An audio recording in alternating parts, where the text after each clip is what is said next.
All right, I guess we're gonna go live here. Oh, look at that. Looks like it's gonna work. Okay, everybody, welcome to Hash Church 3.0, episode 6. I'm going to send out the link.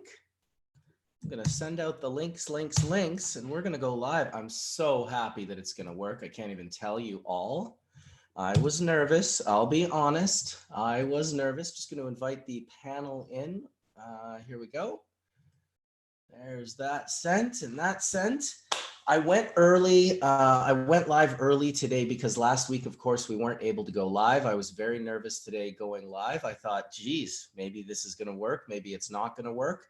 I did have a bunch of people in the room yesterday before I went live. And I think, or not yesterday, but last week, I think that could have possibly had something to do with it. Zoom is very overwhelmed right now by every type of class and school and all sorts of business people doing conferences. So give me a chance to get everyone invited in here. It is a little bit early. And probably, I think the email I sent, I said, don't come in till 9. So I will let people know on the Facebook link. You can come in right now. There we go. Let's hope that works out well, and we'll get ourselves a little Hash Church episode 6 going on here. No real plan today, but should be a fun little chat. I always love getting together with the panel and talking. For those of you that noticed, someone figured out that the all-woman panel of Hash Church was missing from the channel. So yesterday, very quickly, I reached out to a gentleman from Russia, and he basically had let me know, yes, indeed, I do have some of your episodes of Hash Churches and Wake and Bakes and other shows. And I asked him if he had 147, and the next email back, he sent me a Dropbox link with the episode, which I uploaded yesterday. So for those of you that were missing the all-woman panel, it is back up and running. Johnny fucking B. Oh, I can't hear you, partner, but you're unmuted. So it might be something to do with your audio, but you're not muted. So you might have to pick a different thing and figure it out. But I know you're going to figure it out because you're Johnny fucking B. I figured it out. I hear you. I hear you too. Dude. Yeah, it is. You're amazing. How you doing, brother? Looking for some hash to smoke this morning. Found some Gangster Kush in a little bag in the back of the fridge. Okay, So we're going through the fridge, eh? We're going through the fridge, So I found yesterday a bag of Harmony that I grew like the last time I grew, which how many years ago was that? 3. No, way more, dude. 5. It's crazy. So I sifted it. I just turned it into some nice sift there. So this pile in the middle is very melty. And yeah, let me see that. Oh yeah, that's not bad. That's kind of, I wasn't sure if it was going to do it, but you can see it's powder. Yeah, it's not going to go anywhere. The bottom one should, but that middle one is definitely, that's just powder. People always trip out when they see that it's not, that it doesn't move. You can see I pushed my finger in there a tiny little bit. I'm so happy that we're live, John. I really am. Nice. It's not too bad. And it's just you and me in Hash Church today. I didn't invite anyone else. It's just Johnny B and Bubble Man doing a special Hash Church episode. That's even better. So you know what? Let's get right into this and start smoking some hash. I can't find a lighter. Oh, well, you're going to need to find a lighter. I'm going to turn on my Pelly nail and I'll go from there. No, for actual jokes, I did send out the link. I sent it out. Most of the people got it via email. And on that email link, I said, don't come in till 9 o'clock. So it's possible that 9 o'clock. So we should see Etienne any minute. But you know what? I clicked on the one before that and it came up as a different Zoom Hash Church. So you saw a new link because I was on the old link. Yeah, well, like I said, comes Mark. There he is. How you doing, Mark? He doesn't know yet. Mr. Hampton. Hey, what's going on, guys? Morning. Well, it's Sunday morning at 9:01, and we managed to go live today. So I went live before I sent the link out, maybe thinking that the extra bandwidth that we would pull with multitude of videos might somehow not give us the access that I wanted. But I also I also thought, it is 12 o'clock on the East Coast, maybe a lot of people are starting to go live right at noon. And so I just wanted to be Right. It's like pushing a bunch of people through the door. And once you get through the door, you're in. Yeah. Yeah, exactly. That's what I'm thinking. That was just a real bad feeling not being able to go live last week. And I know that the people in the chat room were definitely bummed out about it. Welcome, Farmer Tom. How's it going, guys? Dude, how about this? How about this? How about this? How about this? Wow, right? How about that? Right? That is your handiwork, dude. I was so stoked to be a part of that operation, man. Dude. You know, it was really a gift to be able to go at it full force, pull out all the tricks, do it all and make it happen. There was a great team down there in Williams, and it was an honor and a blessing to be a part of that operation for sure. Well, tell us a little bit about it. Give us some details. What kind of acreage? What kind of cultivars? How'd you link up with these guys? What did you end up doing to get it all? Like, it looked so healthy. Yeah, it was really healthy. We used sour space candy from the Crawford brothers as far as genetics went. We also used from Humboldt seeds, we used the Bubba Kush, which was really fun to work with. And I think there were some T1s and some CBG. So those were the cultivars. It was in Williams, Oregon, right behind the not far away from the country store. If you've been to Williams, everybody knows where the hippie store is down there. And it was just right up behind there on this piece of property that had rose hips on it for the last 20 years. Oh, wow. And the guy sold the farm. Him and his girlfriend were going to travel the world. And yeah, this group picked it up down there. And, you know, they had a really great group of guys down there, and it was a lot of fun to be a part of. Such a community, all, you know, striving for the right things. You know, Jim Matheson from the Herbivores was our neighbor, and Jim's been, well, he's the guy who really came up with Grape Ape back in the day. That's kind of his cultivar. He worked with Eddie Lepp and did all the cloning for Eddie Lepp down there. And Jim was our neighbor, and I've known Jim since mainland Mexico days down there in San Blas. We hooked up when back in the old days when, you know, I was barely in my 20s, and he was a little bit older, still playing music, totally into herb. And it was great to reconnect with him and the whole crew down there. So, we went high grade as possible. The guy had an unlimited checkbook, so we grew hemp just like high grade. That was our mission through the whole deal. And at the end, they came out with a really good crop. And, you know, the group of guys down there were pretty amazing to work with. That's awesome. Jackson County? Jackson County? Is that what county it is? No, Josephine County. Josephine County. Okay. Yeah, Williams, Oregon. It's where, you know, Willie's Wonder. I mean, it's like the heart of cannabis in Oregon, you know. It's where all the hippies, they kind of left when they started doing the flyovers in Humboldt. A bunch of them just said, the hell with this. Let's go find our next canyon. Let's go find our next hideaway. And, you know, some never stopped. What? Some never stopped. They ended up in Canada. Oh, yeah, they just kept going north, you know. I hear outside of Roseburg, between there and the coast, is where a bunch of them went since, you know, Williams got kind of overcrowded the last few years. But, you know, they got the greatest climate there for growing. They've really grown a lot of really great vegetable seeds down there, and they do a lot of vegetable breeding down there. So it was amazing to, you know, to grow cannabis on this scale. We did, what was it? 23,000 plants in, I think 30 acres. So wow. Yeah, it was amazing opportunity. I had a really, it was really nice to be able to pull out all the tricks and, you know, just let it rip on this project. That is awesome. Yeah, absolutely awesome. I'm glad I could have the picture. We've been playing around with my Zoom chat lately. I'm not going live, but I'm sending it out to a bunch of friends at night. And we have these really great, it's kind of a connection of people like that I know in my life through Hash Church and other things, all linking up with one another. Cause sometimes I'm not in the room, but also just, we're all just having fun and playing and smoking bowls and whatnot. But we figured out this virtual backdrop over the course of the last few days, and your photo was one of the photos that I chose to put in the background there. So I like it. it was a great way to start a conversation. I love the idea of bringing people in, having specific photos, and every time I change the photo in my background, the conversation shifts to that. Oh, Sabo, San Francisco software guy, not messing around. Hey, it took me a little while to figure out how to turn on my camera, but as you can see, the background is quite futuristic. Dude, straight up, bro. Like I'm telling you, good.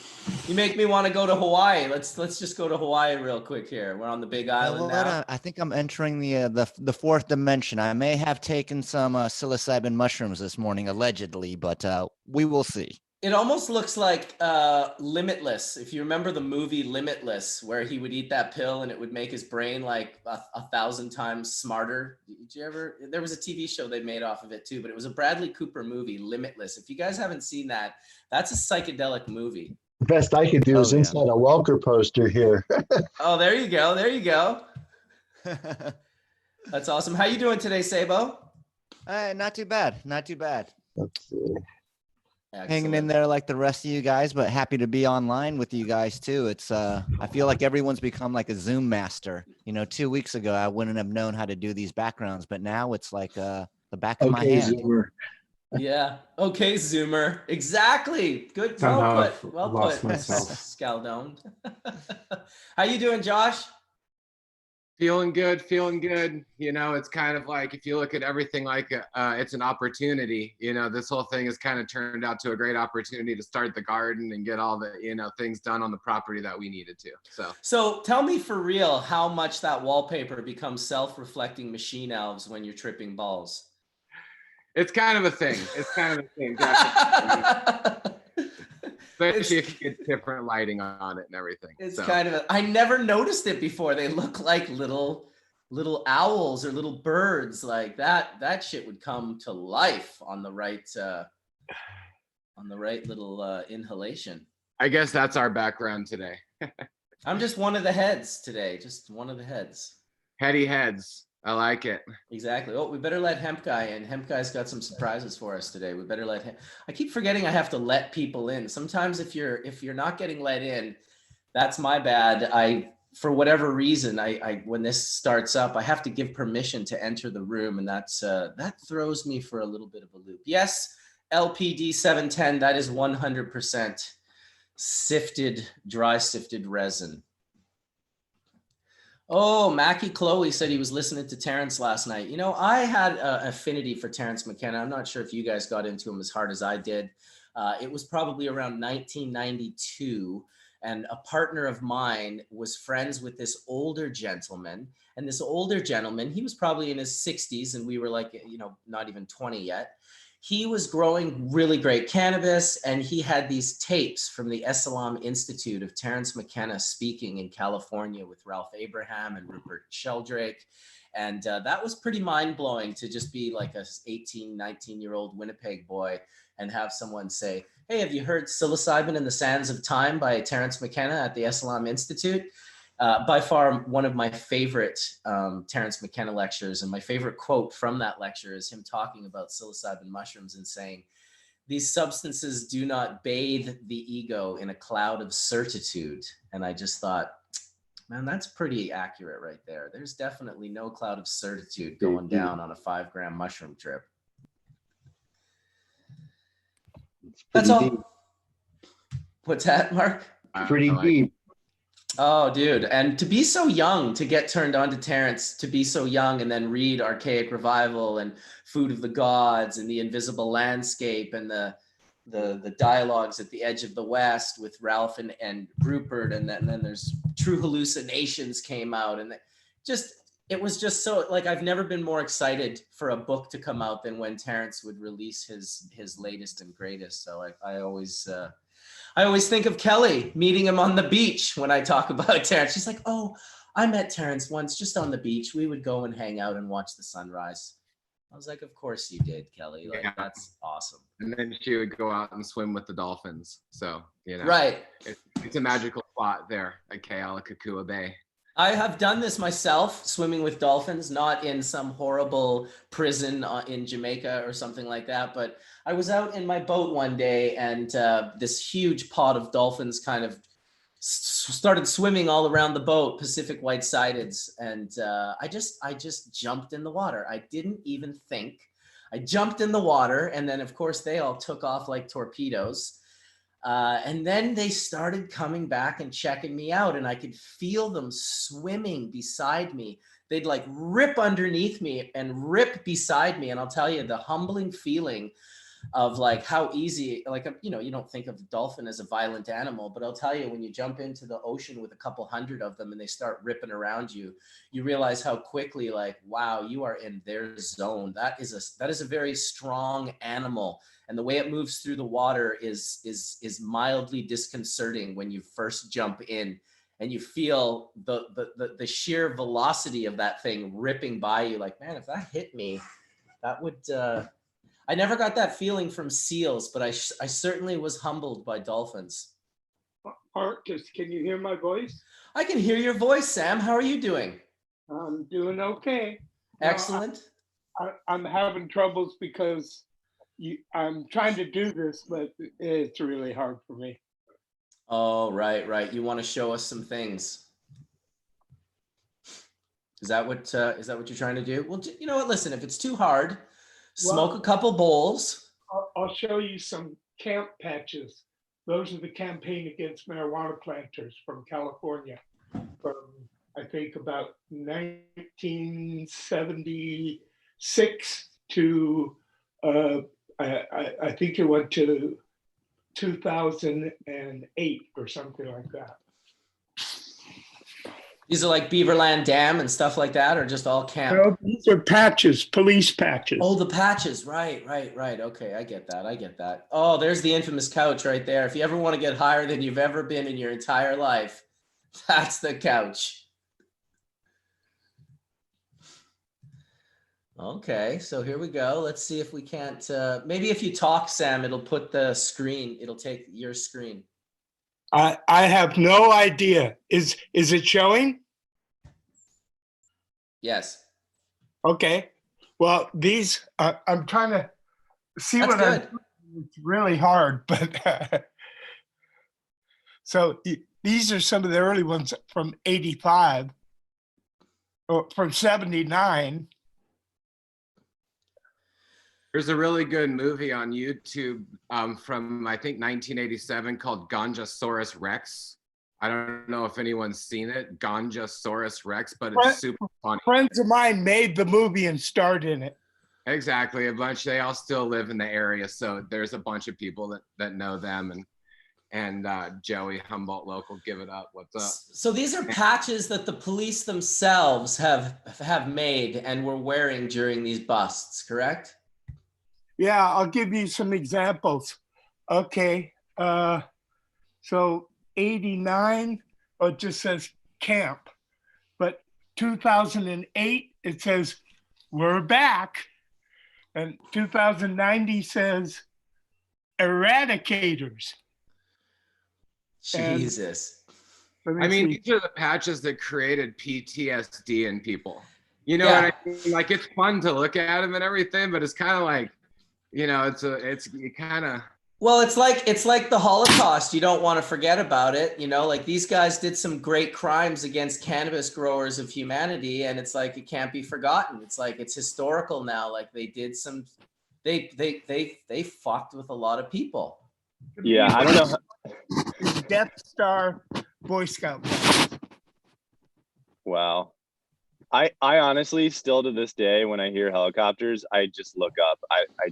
It's like internal at this point. I don't know, and I just have this weird feeling in me. I'm like, ugh, those things. 1991 is cut and burn.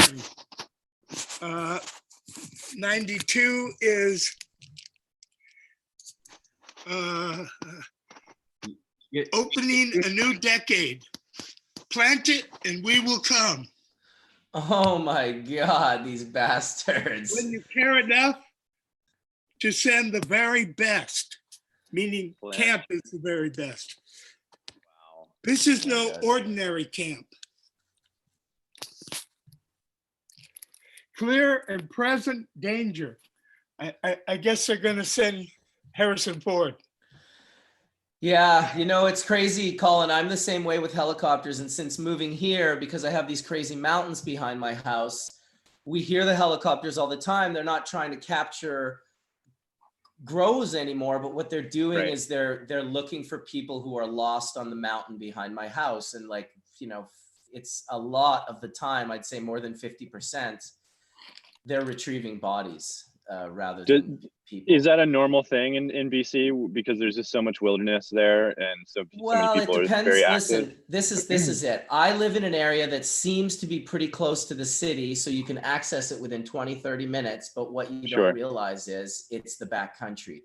It is the back country, and people go up there without backpacks, without GPS, without any type of, you know, tools to care for yourself. Let people know where you're going, let people know what trails you're going, and show them on the map and whatnot.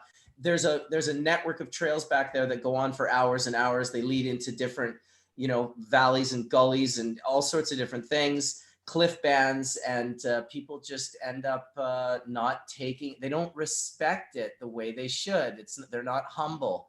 You know, when you go up there, you have to be super humble because the mountains swallow people up whole. Right. I've got labels too, but you know what I'm going to do? It's too hard for me to do this like this. I'm going to make little video clips, and maybe next week or as soon as we do the next show, I can present the little video clips. Or if you get them scanned or even take a picture of them, I can put them right on my screen. Like I can share the screen and you can go through them. 150 patches. Well, get Rick over there with his smartphone and it'll take him about an hour to take a picture of everyone. No, it's not that simple because they're all in little plastic Ziploc to keep them separate. That's okay. To take a good shot, you really need to take them out of the Ziploc. Wow, that's messing now. Marcus, it sounds like after all of this, you know, the world gets itself back together, someone should take a trip to see Sam and to help him document this stuff and to compile, you know, what he's got. It's really amazing what you've been able to. I mean, you know, my first question was like, how do you even know about those patches, and then how does one even come in contact with someone to even be able to? There's one way to get them. That is, you have to sneak up behind a police officer, rip it off of his arm, and run away really fast. And Sam's got 150 of them, just to let you know. Oh, sorry, right. 1,250 patches, 150 of the other 1,200 patches. Man, you must be a sneaky guy. It's odd that they actually made a commemorative patch to commemorate a season of busts. I think we need to make a hash church patch. Yeah, I mean, this is like, you know, I guess what else do people make patches for? Like music and other things. I mean, these guys made patches to commemorate busting people. I mean, didn't they probably use public funds that they were being paid to probably do all this? This 100%. Is actually like owned by the people that paid for it, right? The taxpayers, the people that were getting busted.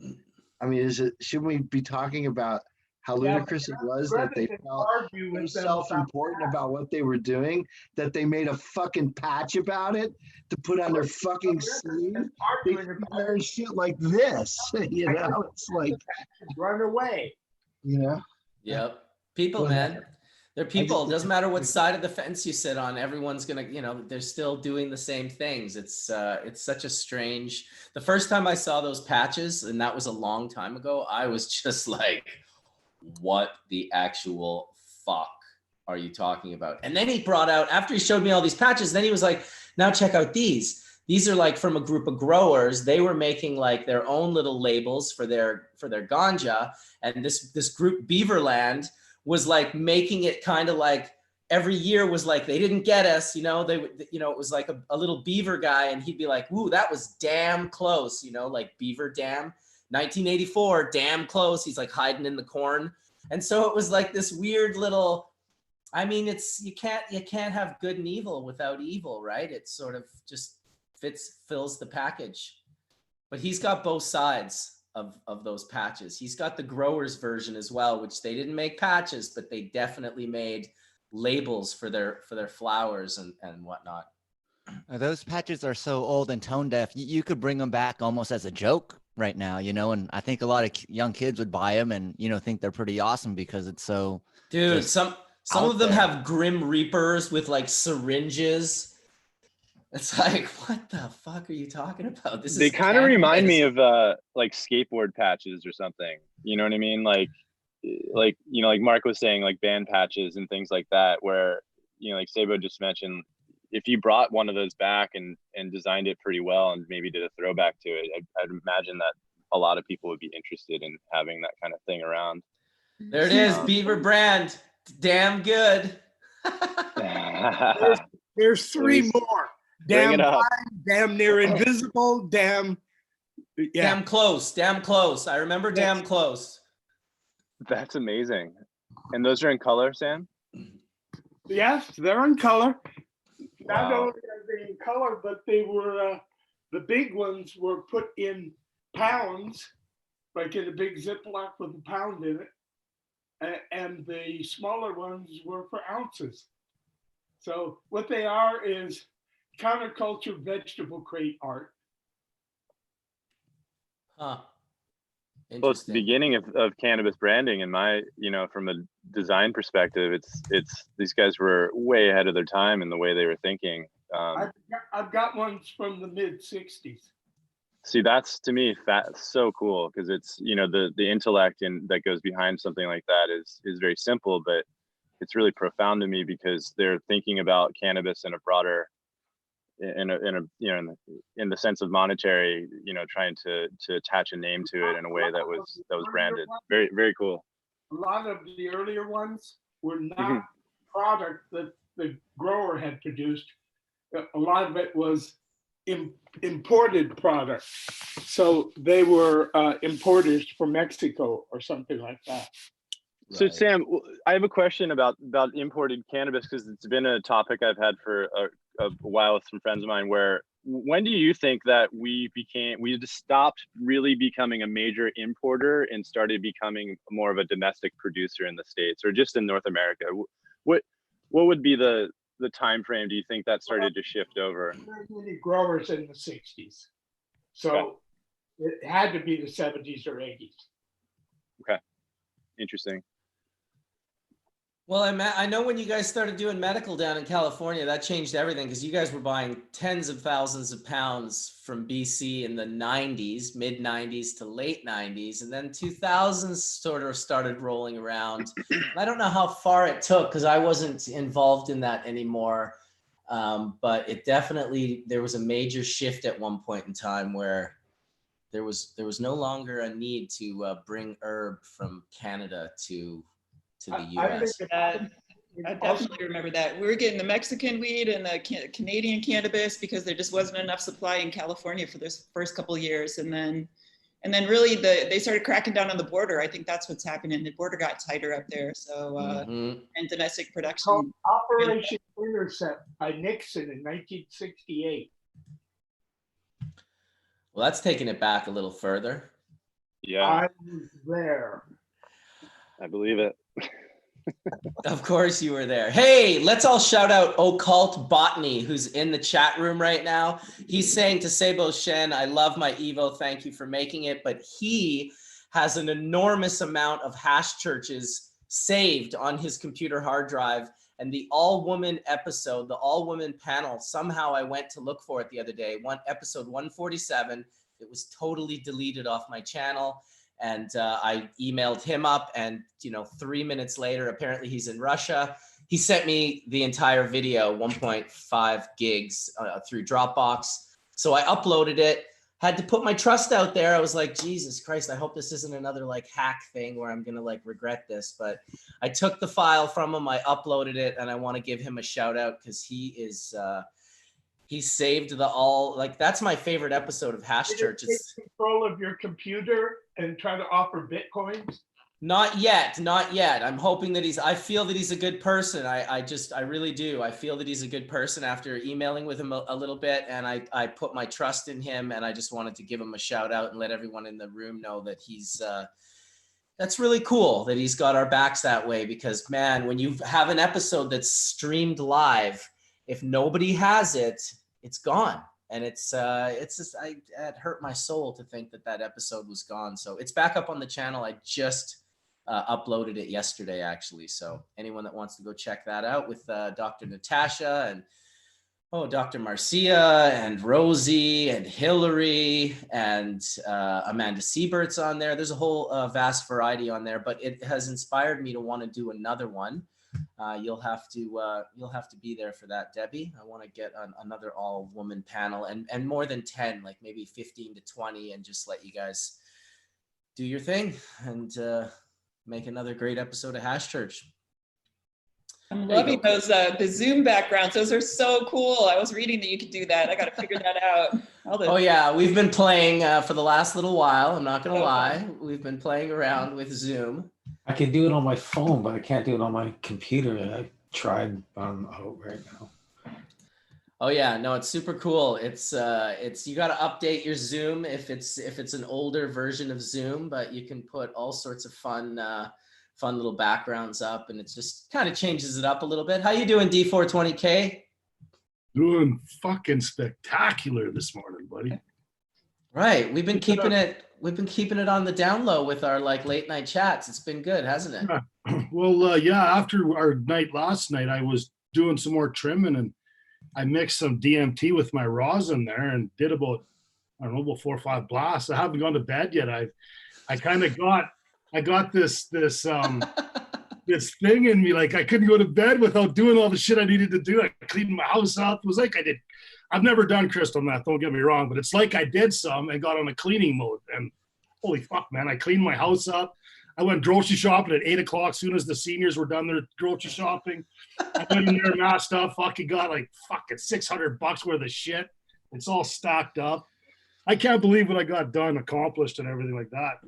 What a trip! What a trip! It didn't take me out to the universe and to another place or nothing. It just gave me a, kind of a kaleidoscope effect on my house, and just the thing of get your shit done. You need to get done. Hurry up. That's about it. So I was just doing that, and let's do a bong rip, everybody.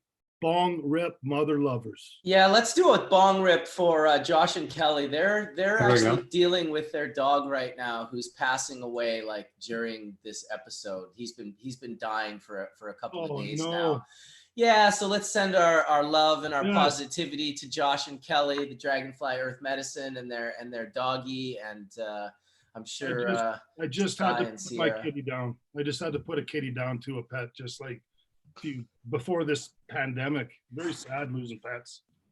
Yeah, it's definitely it's not the best of vibes. It's sad times for sure, but I think the hardest thing to do for people is to let their animals die sometimes, not try to keep them alive. And I know that Josh and Kelly are definitely in the group of letting their animal die and not being like, oh, we just have to keep it alive because it's our animal and we love it and we can't imagine life without it type of thing. That's the hard part, that they live for such a short period of time compared to us. Definitely. Yeah, my heart goes out to them for sure. It's the hardest thing to lose a dog. I got a dog in Williams, we call it Cherokee. And when I really started going full tilt in like 2011, 2012, I was gone all the time. And the separation anxiety killed my dog. It was like horrible. Here I'm trying to do good things for my family and educate people. And on the other end, my puppy's dying. So my heart goes out to our friends at, and I hope they, just hang in there, you guys. It's a tough time. Yeah, you have our support, Josh and Kelly. We're here with you. Really sorry to hear that. And I wanted to say hi to Bryon from Best Friend Farms as well. I haven't said a shout out to him yet. Welcome, brother. Oh, unmute you there. Oh, you're still muted. Hey, I got you. How's it going? Nice to see you. So sorry to hear for the dog. Yeah, that's really tough. Sorry for you guys for that. How you doing? We're doing good, man. I'm really glad that we managed to go live today, because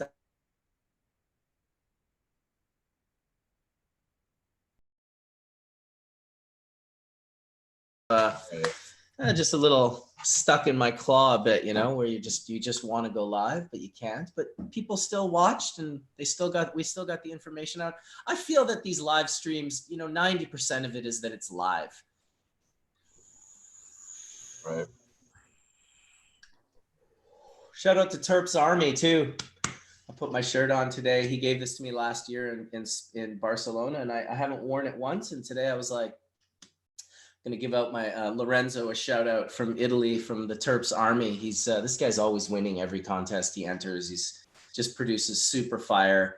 Speaking of Italy, speaking of Spain, Ripper Seeds guys back from Barcelona too. Got the shirt with you, man. When we went to their place.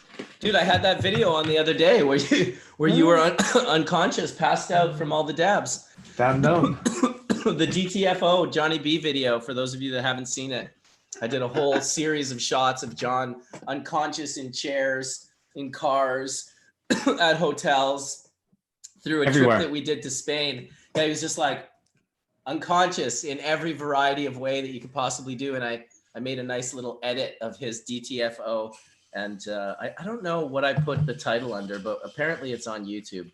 Oh, it's on YouTube. Okay, I remember. I've seen it. People have commented about it. Oh, okay. That's awesome. That was a good trip. 2014 maybe, 2014, 2015? That was a trip of a lifetime, man. That was the most epic trip. Barcelona, what we did, running around, the videoing, and going to Medical Seeds, when we saw all the places we did. That was quite an amazing adventure. I'm very happy I was able to enjoy that journey with you. Oh, me too, man. That was a good one. I really felt bummed this year that I wasn't able to make it. It was sad times, I still had a lot of friends that decided to go, but I had already canceled the trip to Italy like the week before, and just thought maybe if I'm not going to go to Italy, it wouldn't be the smartest idea just to go to Spain, which is really not, especially Barcelona, right in the south there, not too far away. Oh, there's Kelly taking bong rips, milking the bong. Hey y'all, nice to see you this morning. Thanks for the love out to our dog Lola. She really is needing it right now. We appreciate you guys and all the kind words. And tell us a little bit about Lola. Let's have some good Lola stories. How long have you had Lola for? She's the daughter of our golden retriever, and she's half Bernese mountain dog and half golden retriever. And those kind of dogs turn out to be a big black dog, smaller than a Newfie, a little bit like a Newfie, but definitely like the combo. And Bernese, some people think it's Burmese mountain dog like Burma, but it's Bern like Switzerland. And so they're a Swiss mountain dog. And she's just been amazing here on the property. She's a big, loving, incredible nanny dog. And anytime we ever get chickens or ducks or anything, she's just can't leave their side. She just really wants to hang out with them and be with them. And she's the best bear dog we've ever had. So she's always the one keeping the bears off of the property, away from all of our food.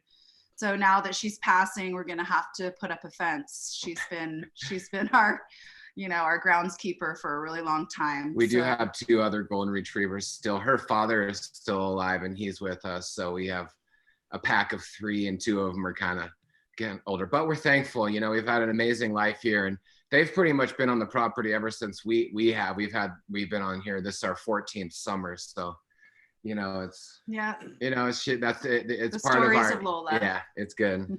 I like it. Thank you for sharing some stories of Lola. That puts everything into perspective for us. So we just, instead of just feeling sad, we also have this was an amazing dog that they enjoyed for many, many years. That was their great friend and was a great worker for the farm.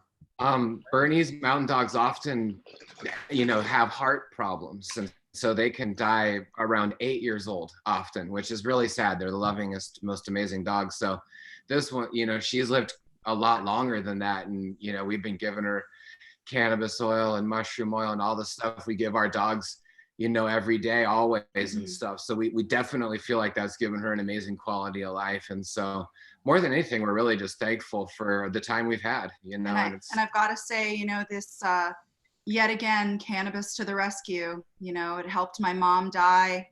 It's helping our dog die. It's helped Josh's dad die with dignity, with grace, without feeling pain, just feeling like so in honor of this plant when you really need it, and you're really needing something that's going to truly help it. It has really come to our rescue, and it's come to her rescue. So it's been really awesome. She's not in any pain, and she's just been, you know, using cannabis this last week and just resting. Along with the polypore medicine, Yeah. you know, as well. And just to add that, because we always gather them together on the walks and everything, and the dogs are always sniffing them out and stuff. So she likes the red belted conch, the Fomitopsis pinicola. Oh yeah, the Off red the birch belted. tree. Yeah, I like the red belted myself. I was thinking of you guys yesterday as I was in the forest hiking with Tanner. We hiked for almost an hour straight up the mountain, and we saw all sorts of polypores, red belteds, chagas. We like things that I didn't even recognize. It was really a great little. Here's one of the pictures I took yesterday, actually.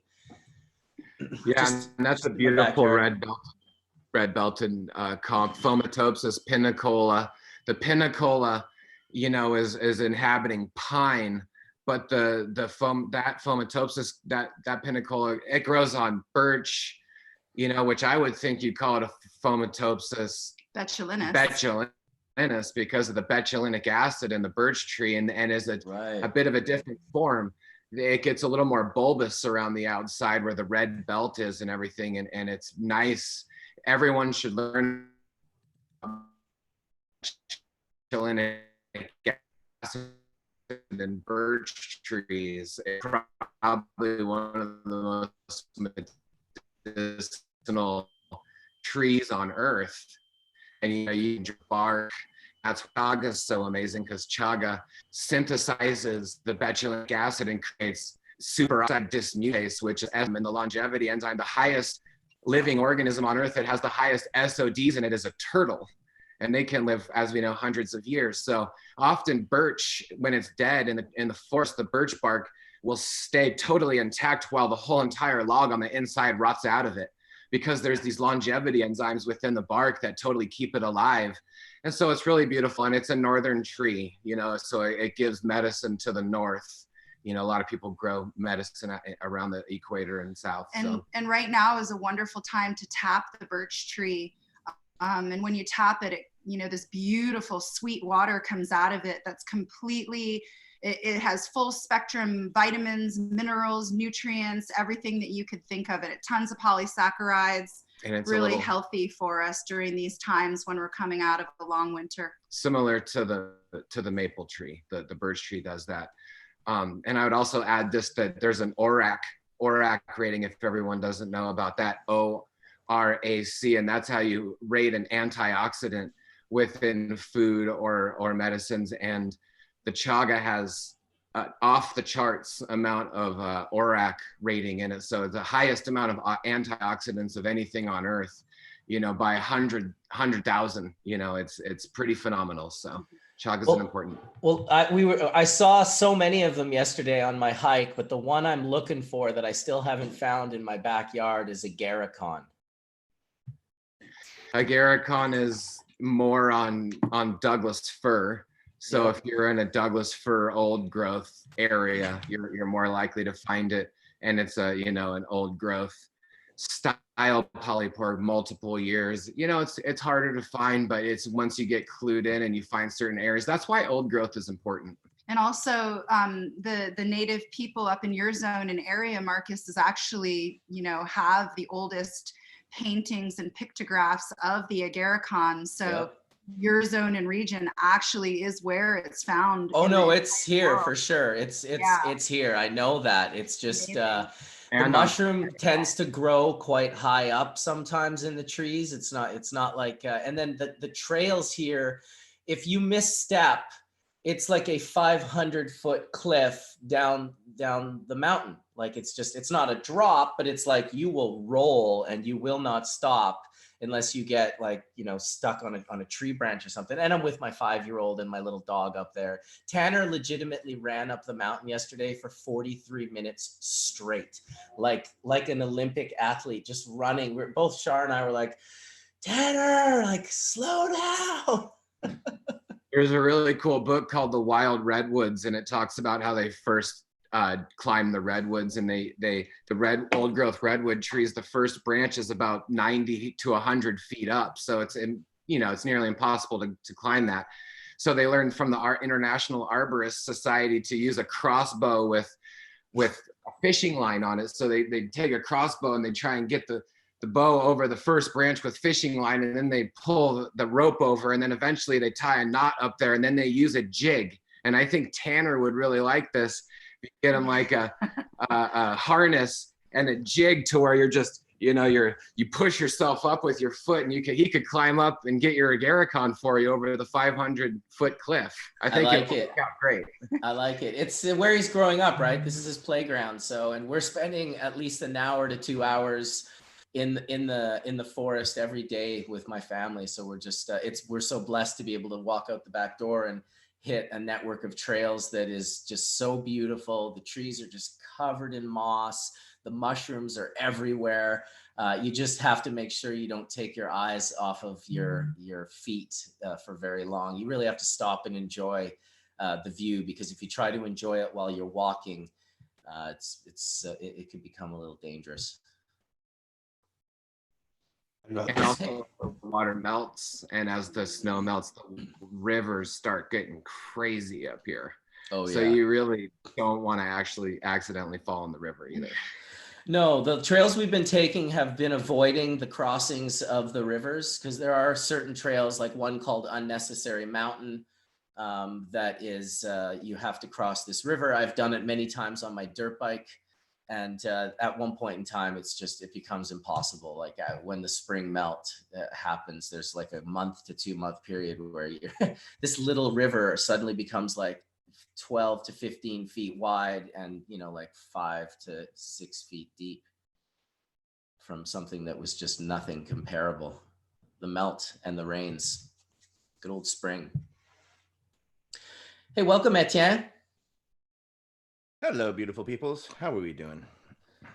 We're doing good. We're doing, you know, we're trucking along here, and we're live on YouTube, so that's good. There's almost 500 people, I think, watching in the chat room, 440, so that's good.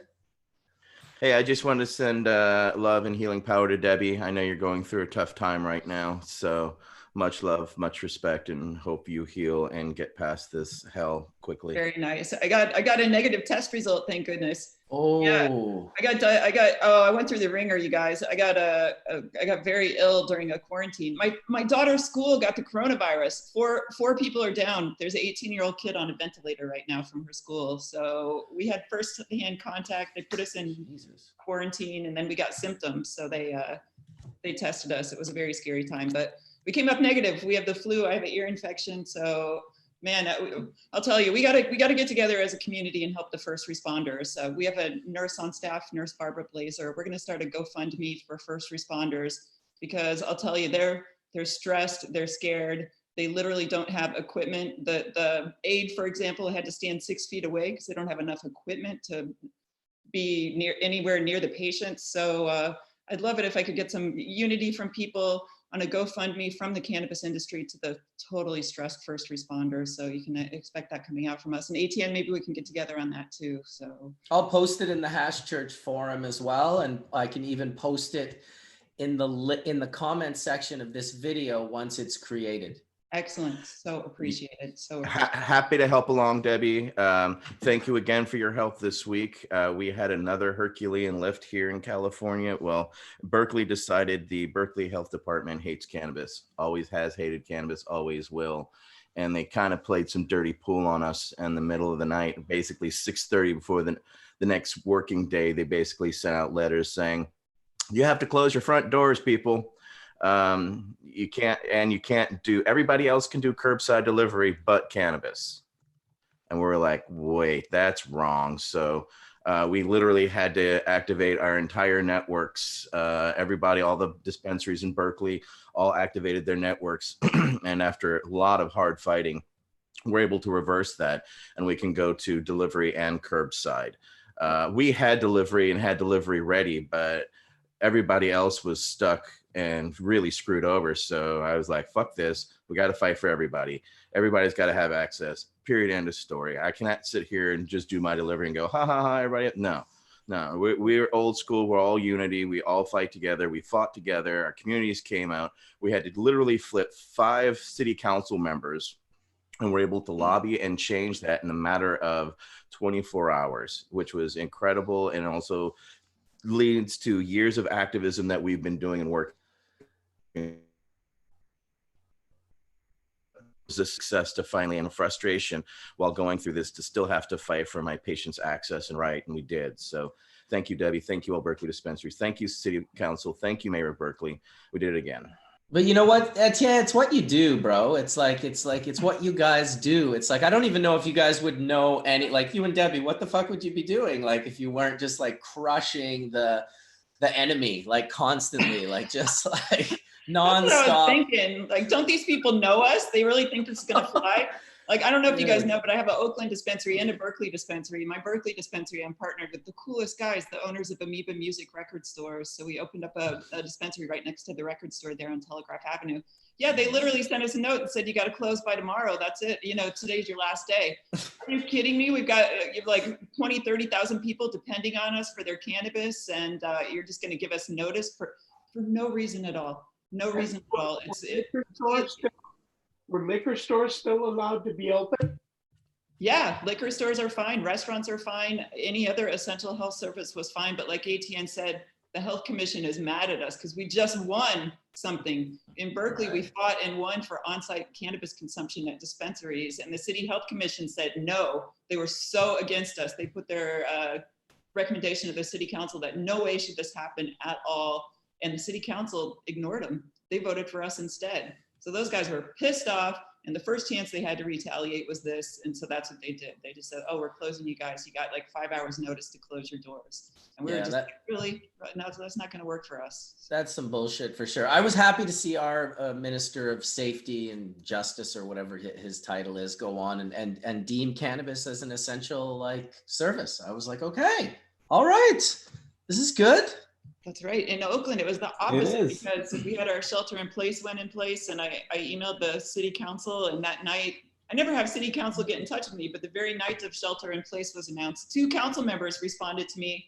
They're like, oh my God, next thing I know, 9 p.m., the city administrator's office is getting in touch with me. We're supposed to close the next day. They're like, no, you guys are essential businesses. You can stay open. Fine. Exactly. And it's essentially different. You know, people in the chat are like, liquor marts or are liquor stores are essential businesses. Okay, let me explain to you the difference between cannabis and liquor.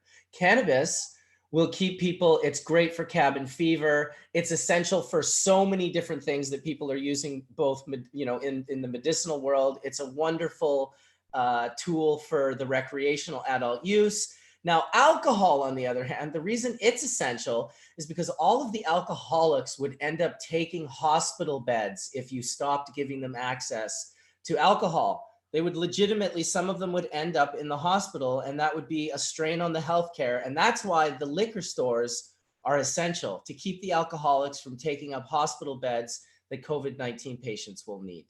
How about that for a crazy like difference? I think I mentioned this last week here in Pennsylvania, the liquor stores are state run. You could buy beer and wine at a grocery store, at certain grocery stores that have licenses. But the liquor, if you want hard liquor, you have to go to a state run liquor store. Those have been closed, but the Pennsylvania licensed dispensaries are open and were deemed essential. And exactly what you said, Marcus, I mean, cannabis keeps people alive. Alcohol kills people, you know. Yeah, 3 million Americans a year from booze. How crazy is that? Yeah, I think, what is it? Is the number from tobacco-related illness? It's like 400,000 or 500,000, I think, for the U.S. Still a lot, but 3 million is uncomparable. Like, you just like 3 million is so astronomical of a number for people to like. That's just. Like when this, you think of, go ahead. I think they said like the hospital intakes due to due to alcohol and nicotine and stuff like that were like 40%. A lot of the intakes for people coming in from withdrawals, from lung diseases, and all kinds of stuff, from cancers and everything. Because I know I was studying all the statistics. That was like in 2010 though, so it was a long time ago. But there was just a huge drain on the healthcare system due to all of that. And exactly why it is an essential service, because like you said, the hospital, they couldn't handle it. Yeah. They couldn't handle the intakes. They made mixed drinks. You can buy mixed drinks to go now. They just like package them up with your food at a restaurant. Or delivery, You can even get them delivered to your house. Yeah. But I mean, those numbers though don't even touch the abuse, the mental harm. Well, that's family harm, and all the other things that have happened due to alcohol. That is on a whole other level of damage. In the state of Massachusetts, there's recreational has not been deemed essential, so it's just medical right now. But it's it's interesting to see how every state's been handling this. So and then within each state, each county. So there's a lot of it's intricate, especially with what's happening now. Well, it's a huge responsibility to stay open too, because the last thing we want is dispensaries to be vectors for infection spread. So we have to be incredibly careful. It's not just like me or Etienne's shop, where if one of us go down, it's going to reflect poorly on the whole entire industry. And I feel so responsible, and I'm sure everyone does who's open, for our staff members to make sure that we have good protocols so we don't get people sick on the job. And I've been actually quarantined at home this whole time. Ever since the shelter in place happened, I've been stuck at home. So a million thanks to my team who's still there fighting the fight. I'll be back. Yes. Hey, I want to welcome Wendy Turner and Wade Laughter to the room. How about those smiley faces that both came in at the same time? That's nice. Good morning. Sorry I'm late. Little technical difficulties, but here we are. Yeah, Morning, Wendy. morning. Oh, there we go. She unmuted. Oh, I still can't hear her. Oh no, it's doing this. Good morning, Wade and Wendy and Monica. Brown. Other half of gray, Wade. What's that? Half of your mustache looks reddish brown and half of it is white. Yeah. I've just got mostly white with a round kind of brown sort of like thing in the center. If you stare, it's kind of trippy actually. Uh-huh.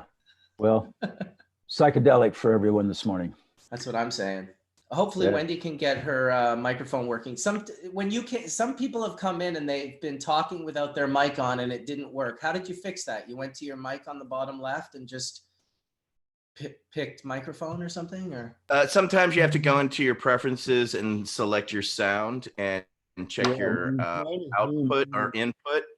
When you join the Zoom meeting, you have to click on, I think, a certain thing, right? But if you're on a computer, it'll be on the bottom left next to the little microphone that says mute. There's a little arrow next to it, and that lets you go into all the settings of selecting a microphone and whatnot, because we definitely want to hear from you.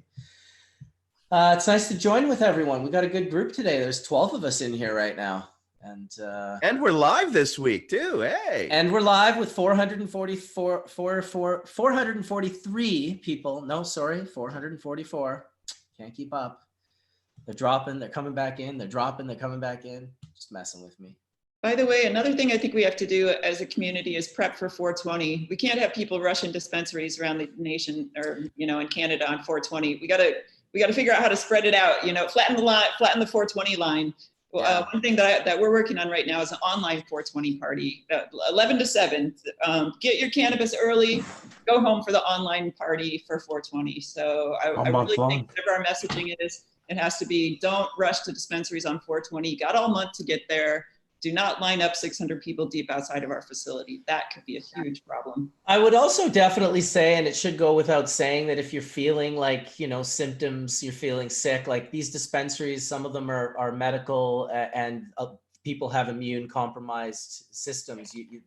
They'll catch things even easier. So it's like, send someone to go for you if you need to do that. Don't go down there like all symptomatic and all, sneezy and sick. Debbie, we were thinking of doing the same thing, doing something online so that we could entertain people and promote it to them so that they could, have something to see, something to do. I was going to do a question and answer, being the partner that I am, just kind of, just for some fun and giggles, but at the same time, just talking about the seriousness of the reality that we're all dealing with, because, we're all going through this together, pretty much no matter what country, just about every state. Unfortunately, we still don't have full lockdowns here in the United States, which means this situation is going to continue much longer than any of us ever wanted to or ever anticipated. And it's going to have devastating realities across the board for every type of ancillary business. So I hear you, Debbie. We're going to have to do something for the first responders first. And then afterwards, we're going to cities, there's all kinds of businesses that are just destroyed out of this, and there's all kinds of ancillary businesses that are going to need some help along the way, from telethons, doesn't matter. There's going to be all kinds of creative ways that we're going to have to find to raise money for these people and these industries, because this is unprecedented. Man, Etienne, I would love to collaborate on a telethon. I love that idea. If my thought was, if we could figure a few dispensaries that want to chip in to put together a real production online, like an 8-hour production. Yeah, I never thought about the idea. It could be a fundraiser too, but I think that is so brilliant. Believe me, I pictured our Hash Church panel in there in the content somewhere too, an hour of 420 Hash Church or who knows what, but yeah, some serious entertainment, good enough that people stay home for it. You have to go all the way and get Jerry Lewis. I've got Jerry Lewis, actually, sorry to say. I want to do a show on 420. I want to invite like 100 people from all over the world, from different countries, and just leave it going all day long in the room, and people can just kind of come and go. And as it becomes closer to 420 in a particular group's place, they can come in and celebrate it. And I think it would be a cool live video to do for sure. Fully agree. It's such a great idea. Right? Yep, we got to do that stuff. Agreed.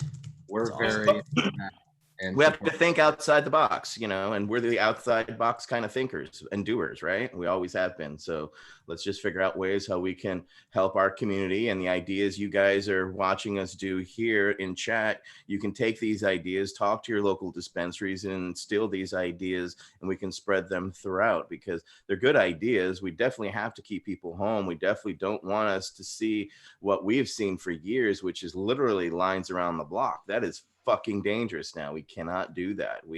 I agree 100% with Debbie. We have to find creative solutions to keep people home. Unfortunately, 420 is also a smoking holiday, which means we're so used to smoking with everybody. We don't need wook flu. We don't need wook fever. We don't need wook cough. So, keep it separate, keep it safe.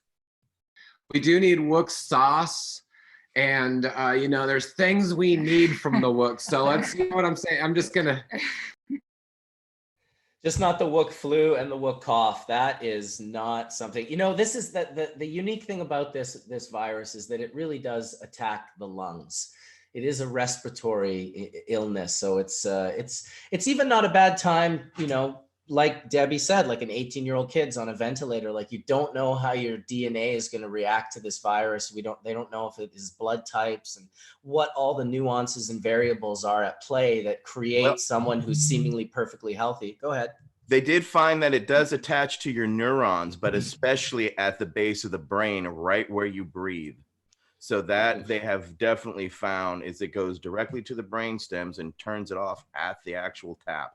So that is huge, at least in the understanding. But they're still trying to grasp a whole bunch. There was misinformation put out that they still found that on that ship in Oakland 27 days later, which turned out to be misinformation. But that misinformation still going out there and confusing people, just like our asshole president did when he was saying, oh, it's just a Democratic hoax trying to bring people down. And that is literally going to cost thousands of people their lives. There's a great interview that Trevor Noah did with the doctor, Anthony Fauci there. He did a little interview with him, and it's kind of like he just lets him talk, which is, I guess, something that the president doesn't really want to let him do. But it seemed to be a good bit of information that guy laid out. I guess he's worked under 6 different presidents. Maybe this will be his last one. I don't know. I think this is a really good time to choose organic medicine and organic cannabis, you know, more than ever. And I think it's a really good time. Like I said, everything's an opportunity. I mean, the best thing about this is it's springtime, and part of the illness spread is due to a low immune system. And that low immune system is happening in the soil.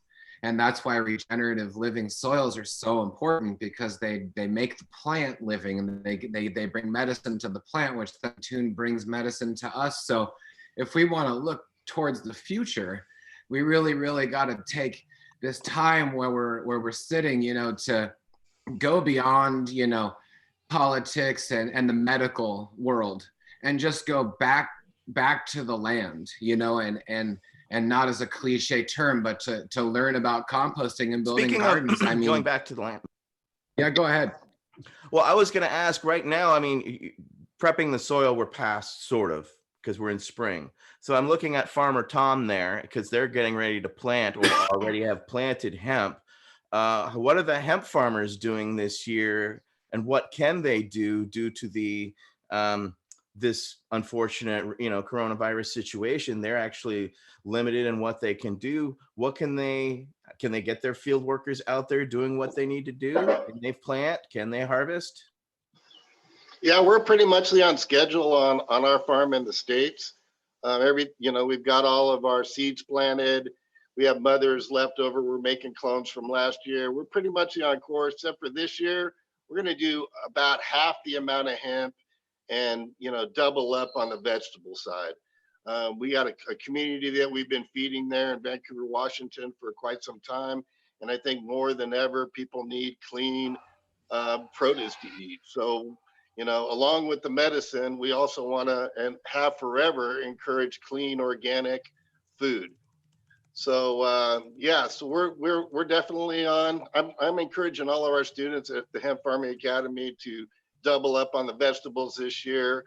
I'm telling people, like, the first 10, 15 feet of each row, dedicate to vegetables to feed. Like on the farm you're looking at right now, if we had dedicated a couple more space to the rows, we could have fed everybody on the farm easily, instead of these $600-800 a day bills on bought food, you know. So it was really a shame. We learned a lot from last year. So this year I'm telling everybody to, you know, dedicate, you know, 10, 15 feet of each row along the end. It'll give it a beautiful look. Plus you'll be getting really clean food to eat for, you know, you and your crew. Because I think vegetable production is going to be key this summer, no doubt about it. What vegetables are you recommending for people to be growing at the end of their crop? Well, like kales, we love a lot of kale. Just your basic vegetable garden. Winter squash, they store really well. So winter squash is really key. We're gonna, you know, double up on the winter squash. Kale and collards and all those things, man, they can last, and where I'm in Vancouver, Washington, well into the winter. So they provide food the year round. So those are the main things. They're superfoods. You know, and then the standard fare, we're doing tomatoes, of course, and watermelon, like my favorite thing. Even they don't store so long, they definitely are my favorite. And nothing's better than a fresh watermelon during the middle of summer, during a hot day in the field. So there you go. What I would kind add of squash potatoes do to you- that. Excuse me? What I would kind of add squash do potatoes. you- Well, Sorry. we're growing acorn squash, do really well.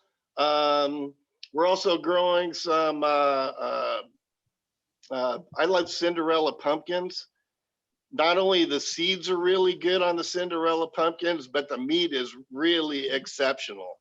So as far as the winter squash, you know, the acorns, they last a long time, and I like the winter squash. And there's a bunch of other varieties too that also do well, and they store well.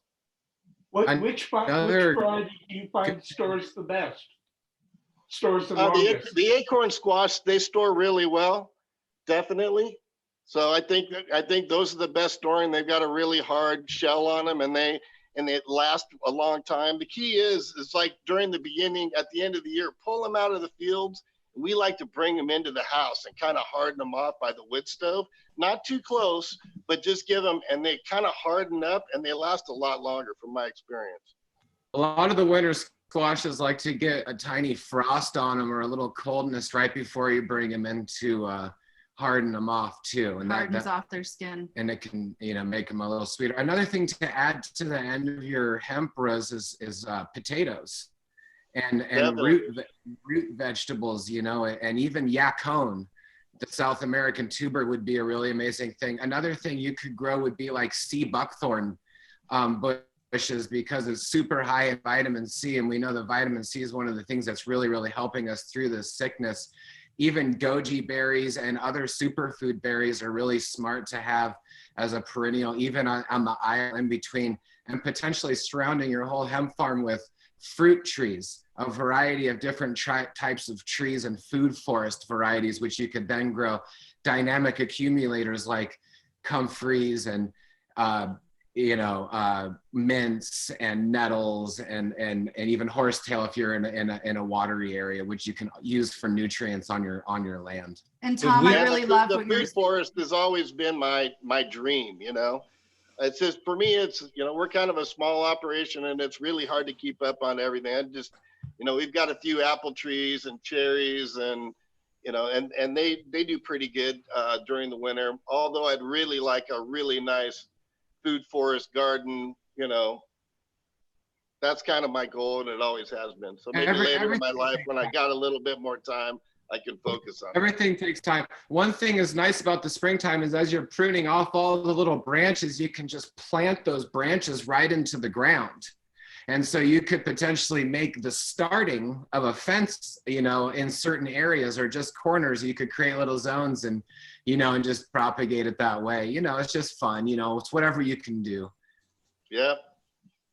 I like that you're encouraging food in between the hemp. That's super important. And also flowers and any kind of flowering thing throughout the summer is a really important thing for hemp farmers, as for the pests and everything and the predators that it brings in. We're big chamomile fans too, so we always grow a lot of chamomile. It has a lot of healing properties to it, and we like to mix it in with our tinctures and stuff like that. It seems to work pretty well. So, yeah. Anyways, I'm down here in Puerto Rico. I might as well give my Puerto Rican update for the week. We're on total lockdown down here, and they've extended the mandatory curfew from 9 o'clock to 7 o'clock. I mean, 9 o'clock from 9 o'clock to 7 o'clock p.m. It goes till 5 o'clock in the morning, and the penalties are pretty steep. If you're caught on the beach or caught anywhere, it's a $5,000 fine and/or 6 months in jail. They're not messing around down here as far as that goes. But they've opened up the access is pretty good as far as medicinal goes. I'm in the city of Manatee, Puerto Rico, and the Kansas City Clinic, where my friends Eric and Harold work, they've been taking really good care of us and making sure we have the high quality medicine that the community needs down here. So shout out to those guys down there at Kansas City. They're doing an awesome job. Awesome.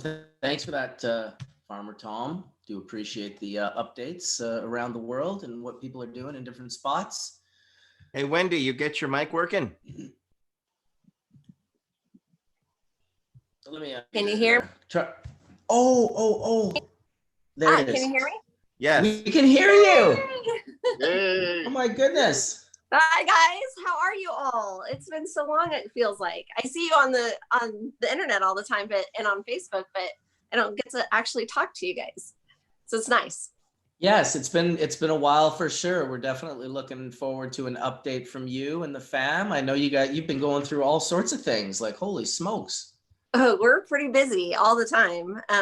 But right now we're just in quarantine. So like everybody else, you know, it's been quite a ride, especially since Colton has a compromised immune system. So I think that's one of the things that I wanted to come on here and stress is that with this COVID-19 situation, which I know you guys have been talking about all day and, you know, and cover it so well. But, you know, kids like Colton and people that have compromised immune systems are the ones that are at most risk.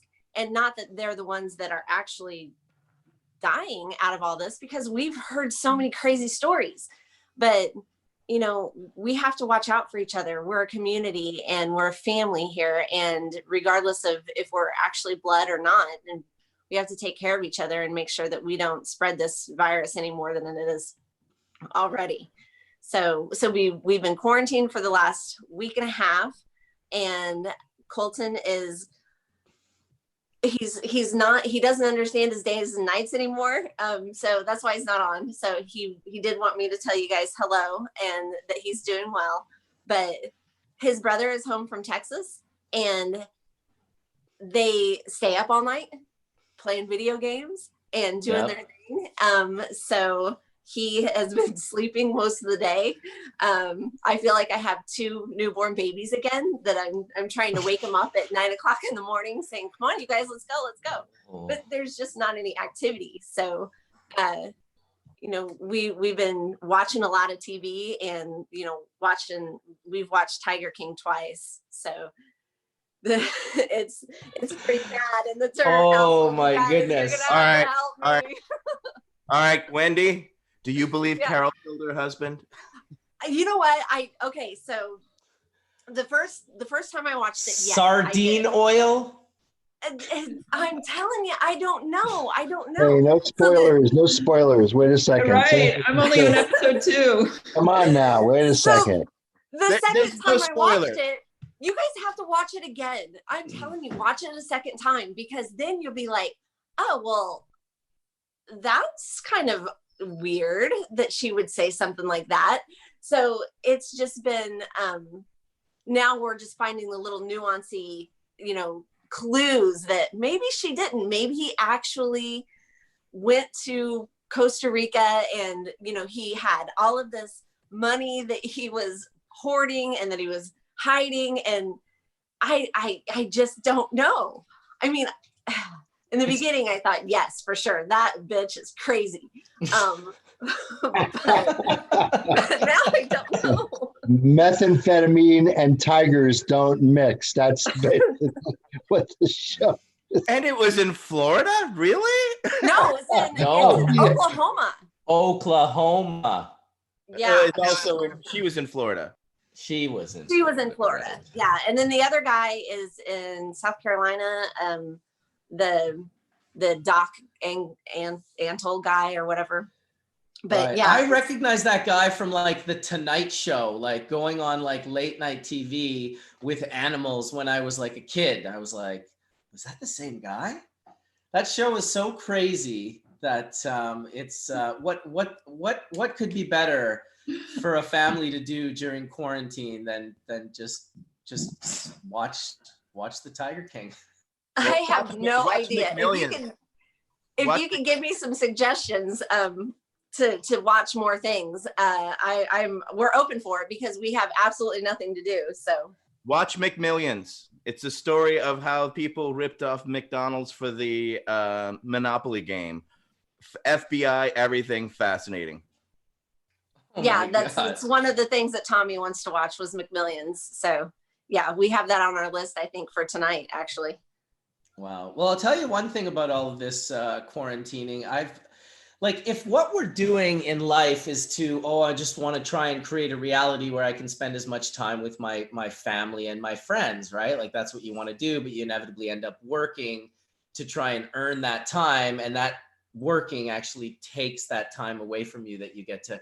This quarantine's been amazing for spending time with my family. I also have a teenage son who's staying up till 5 and 6 in the morning playing video games and then sleeping all through the day and waking up around like 5 or 6 p.m. But I also have a little guy, so I've just been hanging out with him a ton and just having fun and going for walks with the family, and it's been pretty nice. It is nice. We homeschooled our children, and then Colton came down with Crohn's disease. So quarantine is not that hard for us.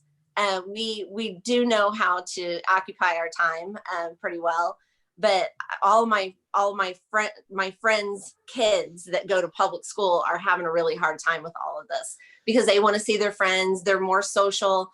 you know, we as a immune compromised family, we already have N95 masks because Colton doesn't go anywhere without one.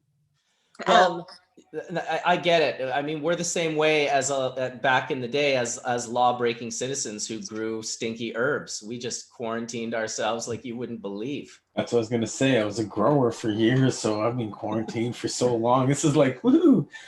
Yeah, this is a I'm happy to be quarantined right now. Plants are looking fantastic. We've been Yeah, it's great. for years. There's a good movie called The Cure for All Cancers. It's a YouTube video Is that where they Hulda talk Clark? about a lot of the different. No, well, no, she's not in there. Really? Because that's the author. That's the name of her book. Wait. She has a book called The Cure for All Cancers and a book called The Cure for All Diseases. She's a doctor from Saskatchewan, Hulda Clark. The Forbidden Cures. Forbidden Cures is the one I'm thinking of. Forbidden Cures. Yeah. The Cure for All Cancers is really important. Actually, we feel Hulda Clark because she talks about isopropyl alcohol. And isopropyl alcohol is one of the things that's one of the most detrimental things to our immune system that a lot of people may even use on the daily. And, you know, using ethanol is 1,000 million times better. Maybe you can talk about what isopropyl does to the liver. Yeah, it just harms the liver and makes way for different kind of flukes and parasitical infestation because, you know, our body is a microbiome. So that really puts it off balance. So anytime you smell that smell of isopropyl alcohol, you know, those are small particles that go into your lungs. Yeah, what Hulda says in the book is that there's all different sorts of solvents that are in like all these different hand washes and just so many different products. And once they saturate a particular organ and create this just perfect situation, then these parasitic fluke worms move in, and it's a pretty crazy book. And she's kind of got like she creates this little zapper thing that she patented and gave away for free. And it's just, you can hone in on sending these frequencies through your bodies to see if you have these parasites. And when you find them, you can zap them. It's pretty trippy. That's crazy. I need something like that to zap all the craziness that happens here in the Turner household. But I mean, we're pretty safe, so. Well, this is a time where you introverts need to reach out to your extrovert friends because they're not doing very well right now. They're not, and we're having a really hard time with that in our community. I don't know how many times I've told people just to stay home, and they don't understand what they're doing.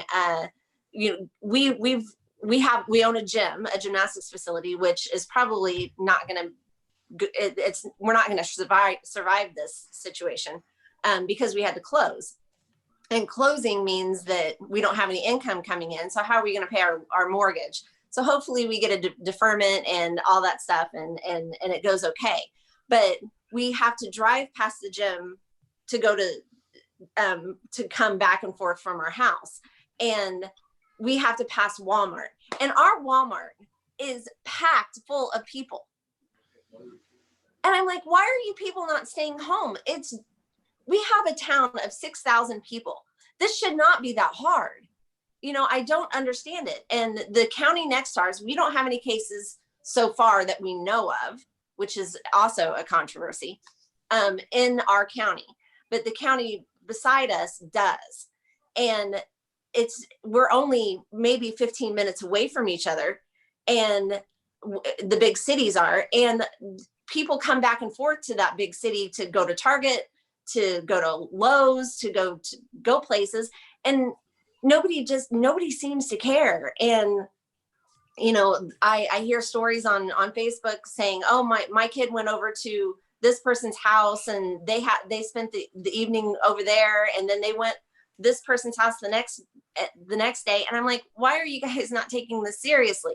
Because if I have to get Colton out to go to the doctor, then he's more susceptible to get any of this. And I just don't think that people understand how serious it could have gotten if we didn't do this, if we didn't isolate. Right. Well, it's a hard one because it gets into belief systems. And it's like, first of all, like I'm not generally one to listen to my government. I get a little bit nervous about that. At the same time, the Dr. Henry, the lady who's been talking for British Columbia at least, seems to be somewhat of a voice of reason. I've read so many conspiracy books and gone down so deep down that rabbit hole. And now I've lived my life for the last 20 years, raising kids and having a family and being more of a Joe Straighty. So I have both perspectives, but I like to sit on the fence more than I like to sit over here in conspiracy land or over here in Joe Straighty land. I like to have both those perspectives, but what I see is very few people sit on the fence. Most people are on one side or the other. And while you're telling people, hey, listen, I have a compromised son, his immune system's compromised. Can you just, and then there's other people going, oh, actually, I know exactly what this virus is. It was all man-made. It's population control. It connects to the 5G towers. It's all part of the chemtrails and the flat earth. And how the hell are you going to have a conversation with someone that is in that belief system without the perspective of at least like, well, look, like there's other perspectives to take into account. I mean, and I'm not discounting either versions of people's belief systems. I like to sit on the fence. I like to acknowledge all the belief systems. I agree. And, we tend to be a little bit more safe than most people because of Colton, and we live it every day. But Tommy had to go to Walmart because we didn't get toilet paper, we're not those kinds of people. And we know that immune systems are compromised, but yet they need to get out there in the germs. God made dirt won't hurt, if that's if you were a religious person. And it's just crazy, I see it both ways, but I wish that people would listen to, instead of listening to our government officials, I wish people would listen to the local hospitals, because I have two sister-in-laws that are in nursing, and one sister-in-law is finally getting to work from home, and the other sister-in-law is on the front lines. So she sees COVID patients every single day. And she said, Wendy, stay home. You don't understand what's going on. People don't understand what's going on unless they're in a hospital setting and they're a nurse, or a doctor. And, we've already had one case of a doctor in the St. Louis area get sick with this, and they don't think he's going to make it. So if we can't be a little bit overly cautious for a little while, we're not going to have any doctors and nurses left to take care of us. It's true. I mean, it's pretty easy to listen to the healthcare practitioners, the frontliners, the people that are dealing with it. I feel that we've been doing pretty good on the West Coast here for a while. It was kind of people weren't really listening, but most people were. There was still a small percentage of people that were kind of out and about. But for the most part, it seems like we've been flattening our curve and sort of, slowing this down a little bit it's not like they're asking me to, do something like, oh, here's a mandatory vaccine I want everyone to inject into themselves and their children. That would throw me for a loop. I'm not going to lie. I might fall over a little bit more on the conspiracy side if that were to happen. But I'm definitely down with okay, stay in your house for a couple of weeks. Like what? You can't even a month? Like, are you kidding me? No problem. If that's the least I can do, I'm going to do that. And if we don't do that, we're going to get a mandatory vaccine. Well, this is also, my sister's an actual nurse in Mississippi. They actually restarted the state of Mississippi. They told them all go back to work. This is all, we're not China. And she works with the elderly. She's fucking upset. She's freaking out. She's like, my people are going to die. And there are, New Orleans got overrun because of Mardi Gras. And it's just right next door. They've got cases in Alabama, and just north of her, Mississippi is just being not smart. This is just touching the U.S. You guys it's going to be, I'm listening to the news every morning, and it's getting worse and worse. Well, my buddy Jan, who's in Brooklyn, he's in New York right now. He says, New York City's listening. He says, Times Square is empty right now. Yeah, I have one of my husband's best friends lives in New York City. Downtown, and he's like, it's bad here. everybody is listening, but so many people are still getting sick.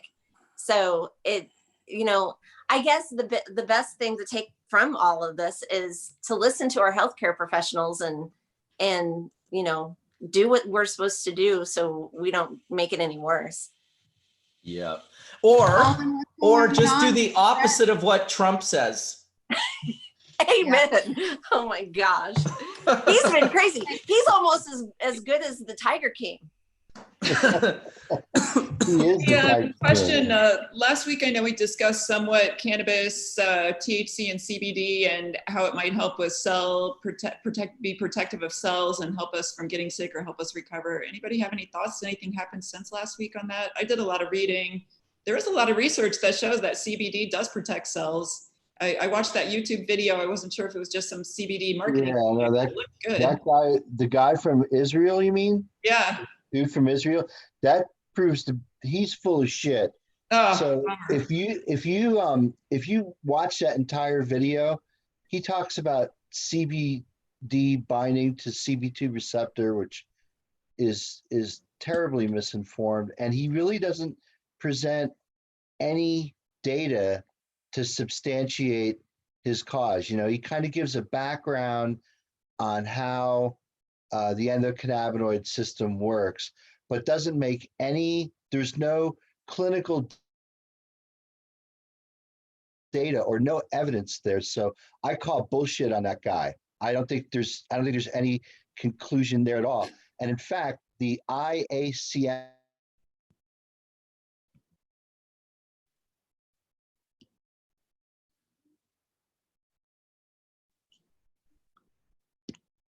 Is he frozen? on LinkedIn. Frozen. Yeah, they put a Say that statement again, out on Doc. LinkedIn to just clear things up, saying that, yes, while it is true that, you know, your immune system is involved in fighting this virus, there is no clinical data to support that cannabis use or cannabinoids are effective at fighting COVID-19. And in fact, I guess the recommendation, again, is, we talked a little bit about this, is just the whole social nature of cannabis, right? The whole passing the rig or passing the bong, passing the joint. We got to stop doing that. You know, it's got to be your personal rig or your personal vape pen or whatever. But I guess the other thing is that there are a couple reports in the literature that show like cannabinoids, CBD in particular, having activity on viral hepatitis. So there are some viruses, you know, they looked at this for HIV a long time ago. Viruses are a completely different beast. It's not like a bug, you know, just a bundle of DNA inside a wax coat that slips into your cell. It's a very difficult thing to come up with a compound that basically works as a prophylactic antiviral. I think this cocktail that Trump had talked about, what the aquarium cleaner, the hydroxychloroquine or whatever it is, you know, that stuff can be really, really toxic. So, you know, there are no magic bullets for viruses, unfortunately. There are some antiviral compounds, but I don't think that there's anything that shows activity against this virus per se. So we know it's a neuroprotectant, but that's it. We have no idea if it's actually a neuroprotectant against this particular virus. Yeah, and what Ethan Russo said at the session that Kelly and Josh hosted, or that Mark hosted, that Kelly forget it. Anyway, that one session that Ethan talked at, again, I think this was sort of addressed, that a heightening of the immune system by keeping your endocannabinoid system fully nourished is certainly a better thing than not. So certainly, like, everything that you need, I guess, to control whatever, you know, condition that you have is enough to basically keep your immune system to its peak performance. I don't know if that is effective at controlling the virus. Like, if you're exposed to virus, does that mean you could still come down with it? I think so. I think that there is no magic bullet, and cannabis or cannabinoids are certainly not that. I agree with you, Mark, about the Israeli research. It's just a bunch of bull flappa. Yeah, it looked exciting at first because before I had watched the video, I kept on getting interrupted by, man, if this is really true, we need to, this needs to be replicated. And I mean, that's just it. You can't make a claim, especially on a current health situation like this, without expecting other people to reproducing that claim. So it's absolutely just, stupid and shitty science to go out there and say that COVID-19 can be controlled from consuming. He just said cannabis indica, and I have no idea why it was cannabis indica, but it's because cannabis indica has no THC, according to him. I emailed that guy to try and clarify what on earth he was talking about, and his response was just as nutty. He didn't answer the question at all. I challenged him on that idea that, what are you talking about? Cannabis indica is CBD. It's not, that's not even true. And his response back was something really nonsensical. It was, oh, I really like that guy, Rick Simpson, and his oil. And that's what I followed, that information. I was like, all right, that's kooky. So I think the way that cannabis can certainly help you if you are struck with a virus is it'll help you sleep. It'll help you eat. It'll help you, again, get back to homeostasis, which has only got to help your body's immune system kick the virus. The video that I saw, and it seemed like it was very well informed and very well referenced, was that 80% of the cases of the virus are well, I guess there's no mild case, but cases that aren't severe, cases that don't get deadly. So most people, and I'm convinced, my father-in-law got really sick before the holidays, before Christmas time, and he was actually in the hospital for a while, and they just said, oh, it's pneumonia, or oh, it's influenza. I don't know. I mean, the reason why it's COVID-19 is because it's from 2019. This was like from the year 2019. So who knows, again, viruses are just a complete weird thing. They're difficult to predict. They're difficult to really come up with a therapy against because they're just bundles of nucleic acids, and they could mutate. And because they could easily mutate, it's kind of like the Borg on Star Trek Next Generation. It was difficult to kill them because they kept on mutating to kind of not be or be ineffective against the phasers that they were trying to knock them out with. But one last thing just on the virus, and I thought that this was interesting, which is that, again, if you're inhaling stuff into your lungs, so if you're smoking or if you're vaping, I mean, you're bringing a lot of stuff into your lungs. So you should make sure that your rigs are clean. Make sure that to the best degree of what you're smoking. You have to think that if somebody has the virus and they cough on like cannabis, it's like, they're on the cannabis, and then someone's going to smoke that cannabis. Well, when you smoke it, I don't know if handling it or just dealing with it can essentially pass the virus. But, be careful of everything that you draw deep into your lungs. Your lungs are basically where this disease is going to kill you. It kills you from something called ARDS, which is acute respiratory distress syndrome. Nothing a surgeon can do. What's that? And I think there's nothing a surgeon can do. No. I guess that's one of the reasons why they need ventilators, is because you're just trying to push oxygen into the bloodstream. These people are basically dying because they're not getting enough oxygen into their blood. Well, also people are dying because they're not able to get ventilators quick enough, because their body is unable, for the amount of time that it takes for their body to be able to form the antibodies against it. So that's really important. One thing that you keep mentioning, Mark, is, viruses are a big bundle of different DNA. Who knows? There's still a lot of studies that need to be done on viruses and viral loads inside of human beings. But I'm noticing on the chat, people are talking about vaccines. And one thing that I wanted to mention here is that you know, COVID-19, it's called 19, like you said, because of 2019. This virus has already mutated 7 times. So this is the 7th mutation that this COVID has actually had. Is it going to continue mutating? Absolutely. The thing about when you get a vaccine, you're getting a vaccine for that particular model of virus, just for the COVID-19.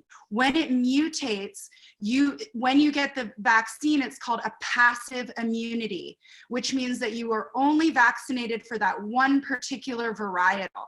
When it mutates, then it has an inability to, protect you from that mutation. So, vaccines are just not 100% about what people think. If you get, the virus, which we're still learning about, particularly with COVID-19, is that your body forms what's called an active immunity. And when you have an active immunity, like say, a passive immunity is with a measles vaccine, but if you actually get measles, it's a passive immunity, which means, or active immunity, which means that no matter how many times that virus mutates, your body still has an immunity to it. Vaccines are not just like this golden pill for everything, and they haven't really figured it out yet. So I really encourage people to do a lot of research on vaccines. It's been a lot of my adult life in learning about vaccines, and especially vaccines that are given to children, just because of my work in pediatric care. So I really encourage people to understand the difference between an active and passive immunity. And also find out what else is being in the vaccine itself, the carrier. That's also in the vaccine. There's lots of other things that are in the vaccines that you don't know about. And so, like monkey Bue serum 40. You know what I'm saying? Stuff like that. You know what, it brings up a question that is so unique that we've never dealt with before, but how do we clean the rigs? I'm sitting here with a dab bar. We don't know how to clean the rigs. I know it has to be cleaned with a cleaner and then sterilized. Sterilizing I can get. I can get a dishwasher that I could put them in that would sterilize it. But what soap do we use? We have to come up with this as a community, because who knows? Anybody know?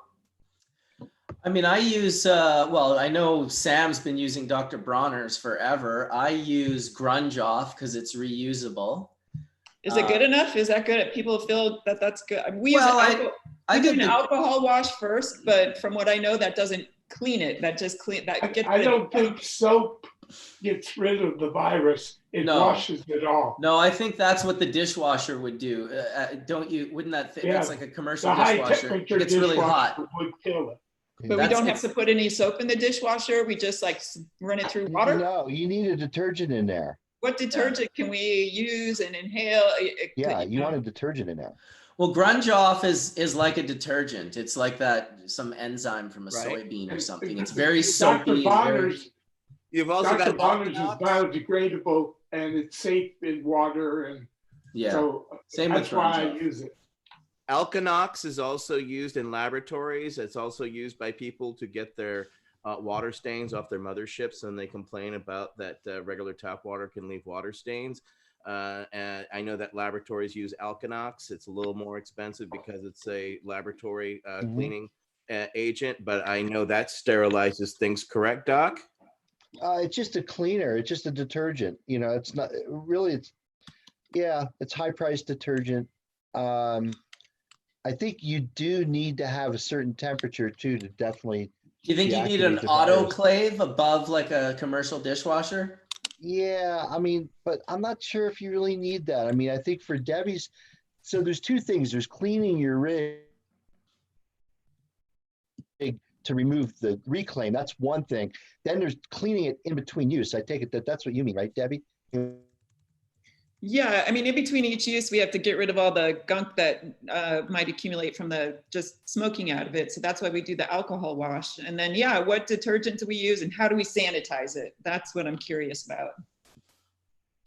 I think you can do a regular heat sanitizer, turn your dishwasher up high. There's a modulator or something on the back of your dishwasher. I know for us, and when we have to get licensing for our kitchen, you have to turn your dishwasher up super high.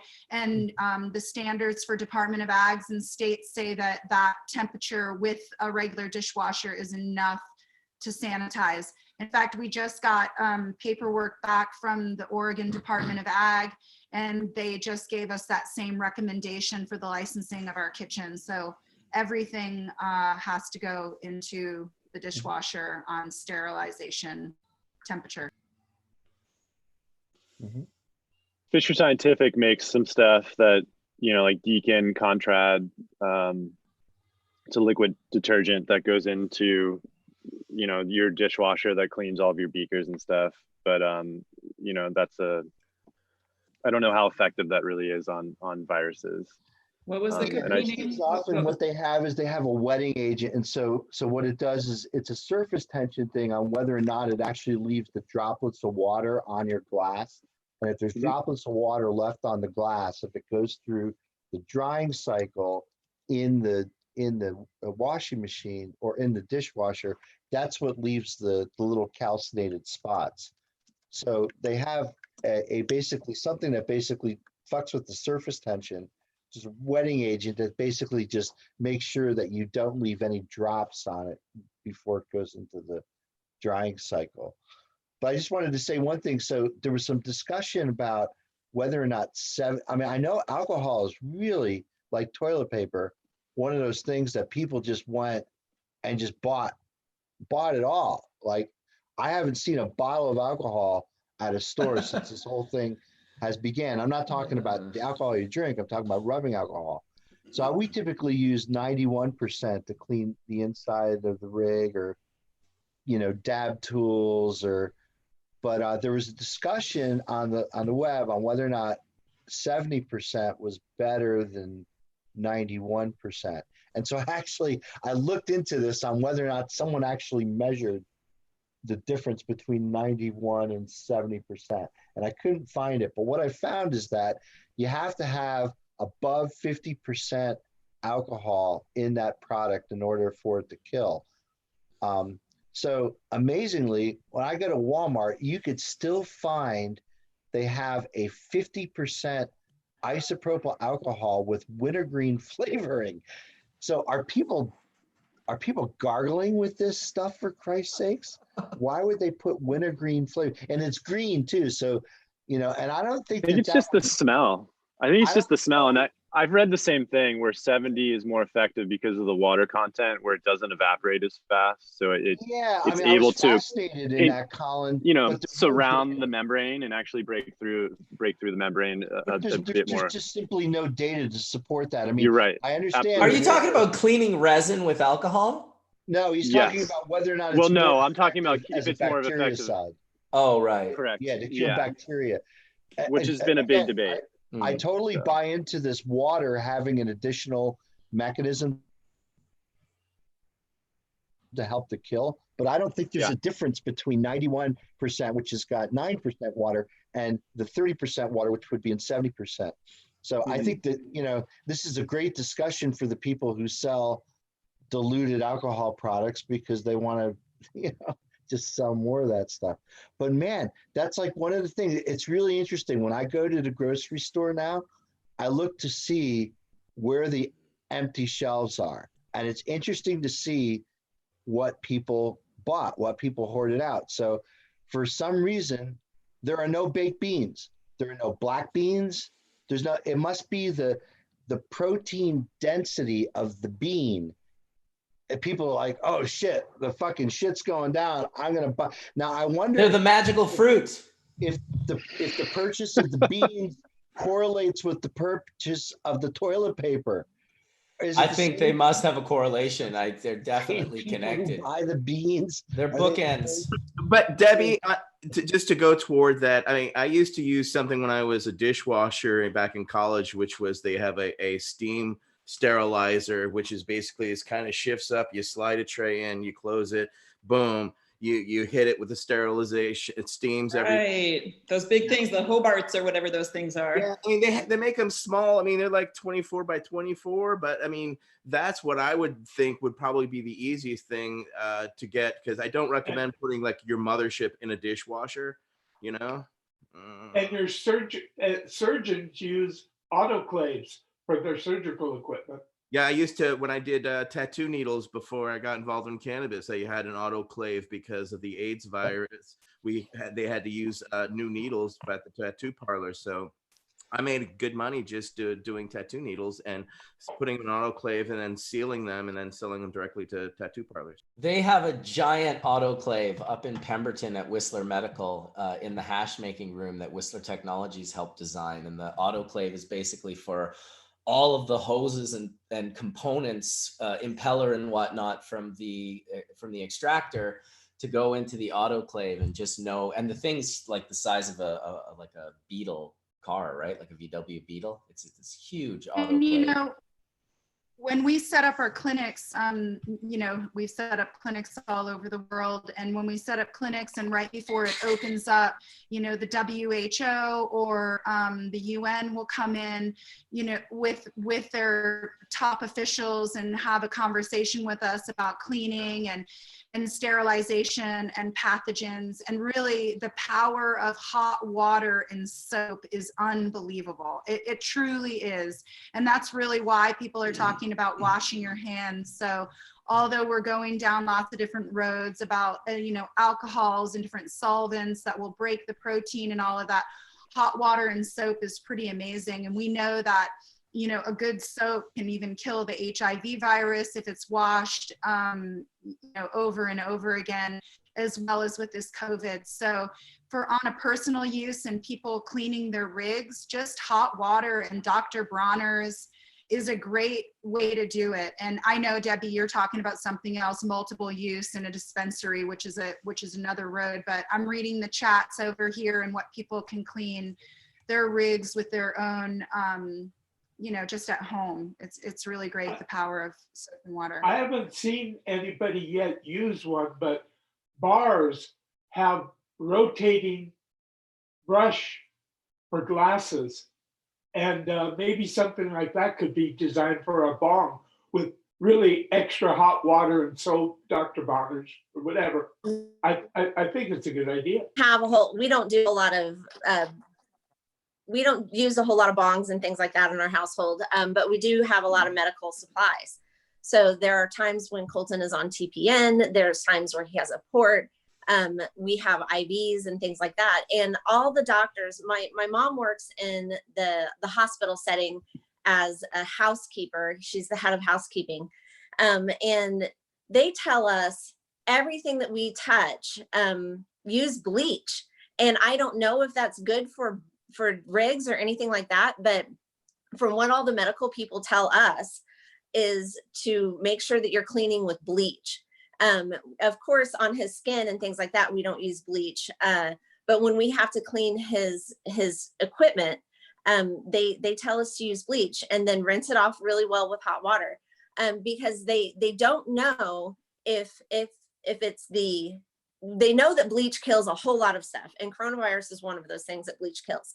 But they don't know if a lot of these bacterial cleansers are actually just washing it off with the water and not just killing it. Maybe it's just releasing and then, you know, the water is just making it go down the drain. They don't know, but they do know that bleach actually kills these bacteria and these viruses. So, I mean, I'm not an expert. I don't smoke out of a rig or anything like that. So, but the medical experts tell us as a person that has to deal with IVs and all that kind of stuff all the time, bleach and wash it, rinse it really well with water. And I don't know about hydrogen peroxide. On a lot of things, we do use hydrogen peroxide. Like if he got blood on one of his outfits, they say use hydrogen peroxide to get that out, and then wash it with a detergent, you know, just Tide, or just regular soap. Don't mix the two. Yeah, well, I mean, after you've rinsed it out and all that stuff, you know, we're trying not to be a science experiment or a volcano or anything like that, but they say that the most simple thing is to just wash everything with soap and water, but to disinfect it and to try to kill some of these viruses, to use bleach. And if there's blood, then hydrogen peroxide. You know, we use hydrogen peroxide on his clothes all the time. Yeah, speaking of the Dr. Bronner soap, you know, due to quarantine, I actually read the entire bottle from end to end finally. While sitting on the can. That's old school, Mark. That's old school. When you read what was available. Yeah. Hey, Wendy, just so people just don't go crazy. When she says use bleach, make sure people know it's diluted bleach, right? You're not just dumping bleach. Yeah, right use diluted like bleach. a capful, adding it to like a bucket of water, you know, a little bit of bleach Right. goes a long way. Yeah, don't put it straight on anything at all. Please don't. But let's read the directions, you know, read the back of your bottle, finally, you know, while you're using all of your toilet paper that you just hoarded. There's a great little video of a guy who was like, it was like, my dad counted like how much toilet paper how many shits you would need to take for the amount of toilet paper that people were hoarding. It was a pretty funny little video. It was like 181 shits a day or something for a family of 4 for how much toilet paper people were buying. Don't hoard. I mean, come on, we're a Crohn's family. We have a kid that goes to the bathroom all the time. I mean, he's constantly pooping, and we did not go out and hoard the toilet paper. We didn't even go buy any when we all this stuff was going down. So I don't understand the toilet paper situation at all. I completely understand like Clorox wipes, the Lysol sprays, and the bleaches and things like that. I get that, you know, keep your family clean and healthy, but toilet paper? It's just a fear and scarcity vibe. It's a fear and scarcity thing. That's what people are falling into.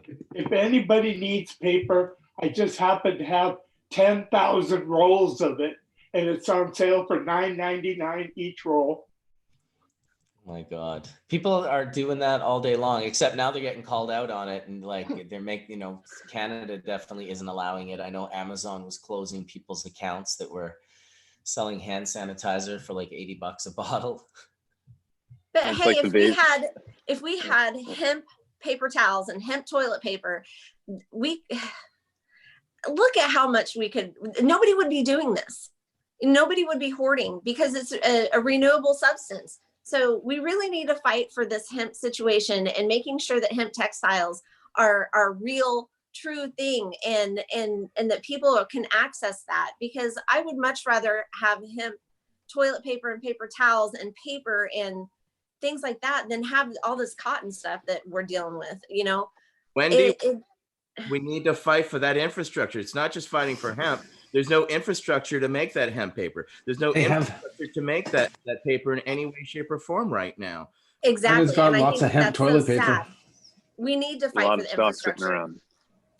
We have one of the situations that we have here in Illinois is we're in the middle of corn country. So we grow a lot of corn. We have a lot of Monsanto around here.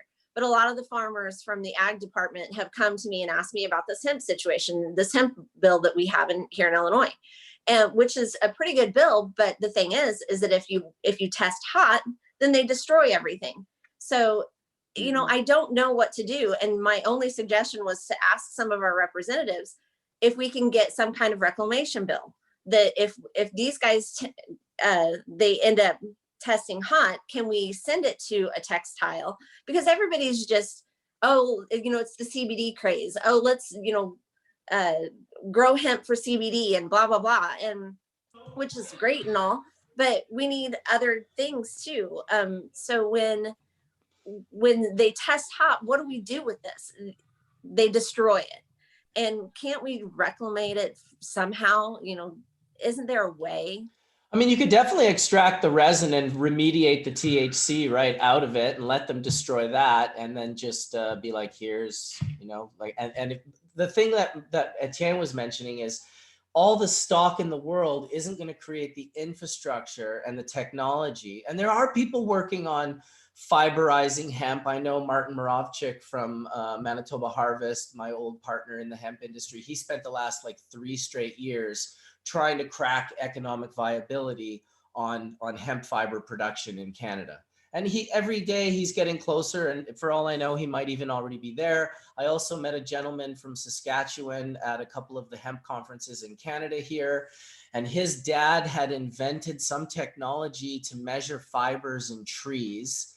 And he, this was in the 70s, and he was very successful from it. And now they're working on a hemp fiber project as well. I know Ben Dronkers has had things going for some time, but it's still very small in the sense that like the infrastructure might be in the billions of dollars. Like it's not hundreds of millions of dollars, if you can imagine. It's like billions of dollars of infrastructure, because when the cotton ginny was invented, which is kind of right when the hemp decorticator was buried, that really set the stage for the problems that we're dealing with now. And that was in like, I think the 30s. Does that sound about right? Or that's true, but at the I think you're right, Marcus. Well, the cotton gin was 1860. Was it that early? So when was the decorticator? Early 1900s or 1800s as well? Are you talking about the mechanical or hand decorticator? Correct. Well, the mechanical, the actual machine was 19 something, right? Yes. Yes. The core of the I think even in the 30s. The core of the problem, Wendy, goes back to why it tested hot. And it's always been the problem since 95 when they decided to go with the French EU seed, that 0.3%. We knew back then that regular cannabis cross-pollinate that and raise that THC level. So this goes to the heart of the original problem. Well, but another problem is that it takes serious infrastructure if you want to make paper pulp or textiles out of hemp. This is not something for amateurs, because there's a really big world with a lot of vested interests in, tree paper pulp. Yeah, look at the people who provide toilet paper today. That's the Koch brothers, Kimberly-Clark, Louisiana Pacific, Georgia Pacific, huge multinational paper and timber holding corporations that basically have a value proposition of turning trees into wood and toilet paper. 1918, Mike says the first commercial built decorticator went live. 1918. Prototype was 1905. Wow. I love that Mike's just sitting on that information. But the reality is back then we were much more of an agrarian society, through the factories, and the mills were kind of centrally located to where the farms are. Those were dismantled and shipped away decades ago. And that type of steel and metal was why we knew back in the 90s we had to continue to deal what we were dealing with in Eastern Europe, in Hungary and Romania, and the Czech Republic, because they had mills and machinery that was still around from back then that could actually crush and make the fiber that we wanted, as well as make the paper that we're able to, and then make it into a fine thread that we could actually weave fabric from it. And trust me, there was no way anyone would be able to afford to now build or make the steel from that type of machinery in the United States. It doesn't exist anymore. And when Bill Condi back in the early 90s started to make hemp press board, I got to go up when we did one of the Cannabis Action Network tours, and we went to their mill factory there. And previously they showed us what they ran the hemp plywood through. They originally, you'll appreciate this, Marcus, they ran that hemp long and strong through that machinery initially, and it literally gummed up and wrapped out that machine so badly they had to get in there with arc welders to actually cut the hemp off the metal. Okay, it really ground, so they had to chop it up. So he had to chop it into 1 to 2 inch pieces just to make it malleable enough to fit into the plywood. But he wasn't able to, and he was a wood miller. He still was never able to get it cheap enough or available in a form that hemp ply, whatever became available. But no one's cracked it as of yet. I mean, right away in Canada, the seed oil and the seed food became the industry. That's what the industry's been for 25 years, like since the first commercial crop of, I guess, 98 or whatever. Yeah, there's a group, I just read this last week, a group in pressed flooring laminate with hemp fiber content. So, Kentucky, I think that's Kentucky. Well, this group was actually, I'm pretty sure these guys were in Wisconsin because they'd actually received a small business grant, and I forget, I'll find a link and post it. But anyway, yeah, I mean, hemp is an incredibly strong fiber. And if you can put it into engineered composites like hempcrete or other things where you could align the fiber axially to get the strength of hemp the metal, fiber dude. itself. Right. There was nothing stronger than hemp metal. That shit was stronger than titanium and lighter than aluminum. Look at Ben Dronkers. He had to operate at a loss for 20 years at his hemp company, okay, selling most of it as crushed hemp herds to horse farmers for their bedding for their animal beds, because there was no infrastructure until BMW and Mercedes and now Bugatti. He actually uses the hemp into actually the mold. So it is actually the silencer and dampener of sound in the cars now in Europe, because they all have to be made from recyclable and natural materials. So he had to operate, there you go, at a loss for 20 years before he could get a product that was possibly profitable. Who can do that? Who can afford to do that except somebody who sold cannabis seeds as his regular business to sustain that? Well, and the truth be told, I mean, you bring up a really good point, because the bottom has fallen out of the CBD market. This time last year, kilograms of isolate on the exchanges were going anywhere between 55 to 7,500 kilogram. You can get it below $1,000 a kilogram now out of the West Coast. And so there's a lot of people who invested literally millions of dollars. I know Wendy was just talking about Kentucky. The big operators in Kentucky, Gencana and Atelo, have both filed, I think, for Chapter 11 bankruptcy, again, to protect them from their creditors. Hopefully it'll keep. Yeah, you got to get out of those states for sure. Shout out to Nick Risden. I mean, he had big problems down in Kentucky this year, and you can't just buy Oregon CBD seeds and grow it in any state in the country. And back in about 2012 or something, we went to Bulgaria and Romania, and it was kind of in the beginning parts of the CBD awareness thing. And we were talking to them about hey, check out what CBD's going on, and they were all about fiber. And so when we were driving through the countryside, we went through Romania, and we got this fabric from Maramureș, which is in Romania, northern state of Romania. And we were looking for hemp and looking for, material around there. And what we found out was we were about 20 years too late for any kind of textiles or any kind of textiles that people were wearing. This was found out of an old barn that they were reclaiming. And they're claiming it's from the mid 1800s. And this is like still incredibly perfect. It looks like some kind of a flour bag or something, but really they've lost all of their economy in the hemp. We went there to try to find seeds, and they're doing subsidies. What we were told was it was after the fall of the Soviet Union, the people stopped getting subsidized to grow hemp. And now they get subsidized to cut hay and make like beautiful hay stacks and stuff in the fields, which you see out of Maramureș and Transylvania. So the government changed, and then now the textiles changed. People, the old world people in the Ukraine and in Romania and Bulgaria used to make clothing out of this, and they even made their own shoes and all their clothing and stuff out of hemp they made, and they would just, have posts in the ground and 2x4s over it. And they would soak stalks in water for a night or for a week, and then they would beat the stalks over the 2x4, and they would create there's a lot of people making clothing out of nets, and there's a lot of people making clothing out of hemp, and it's a really similar way. On a roots level, people make their clothing and stuff for their.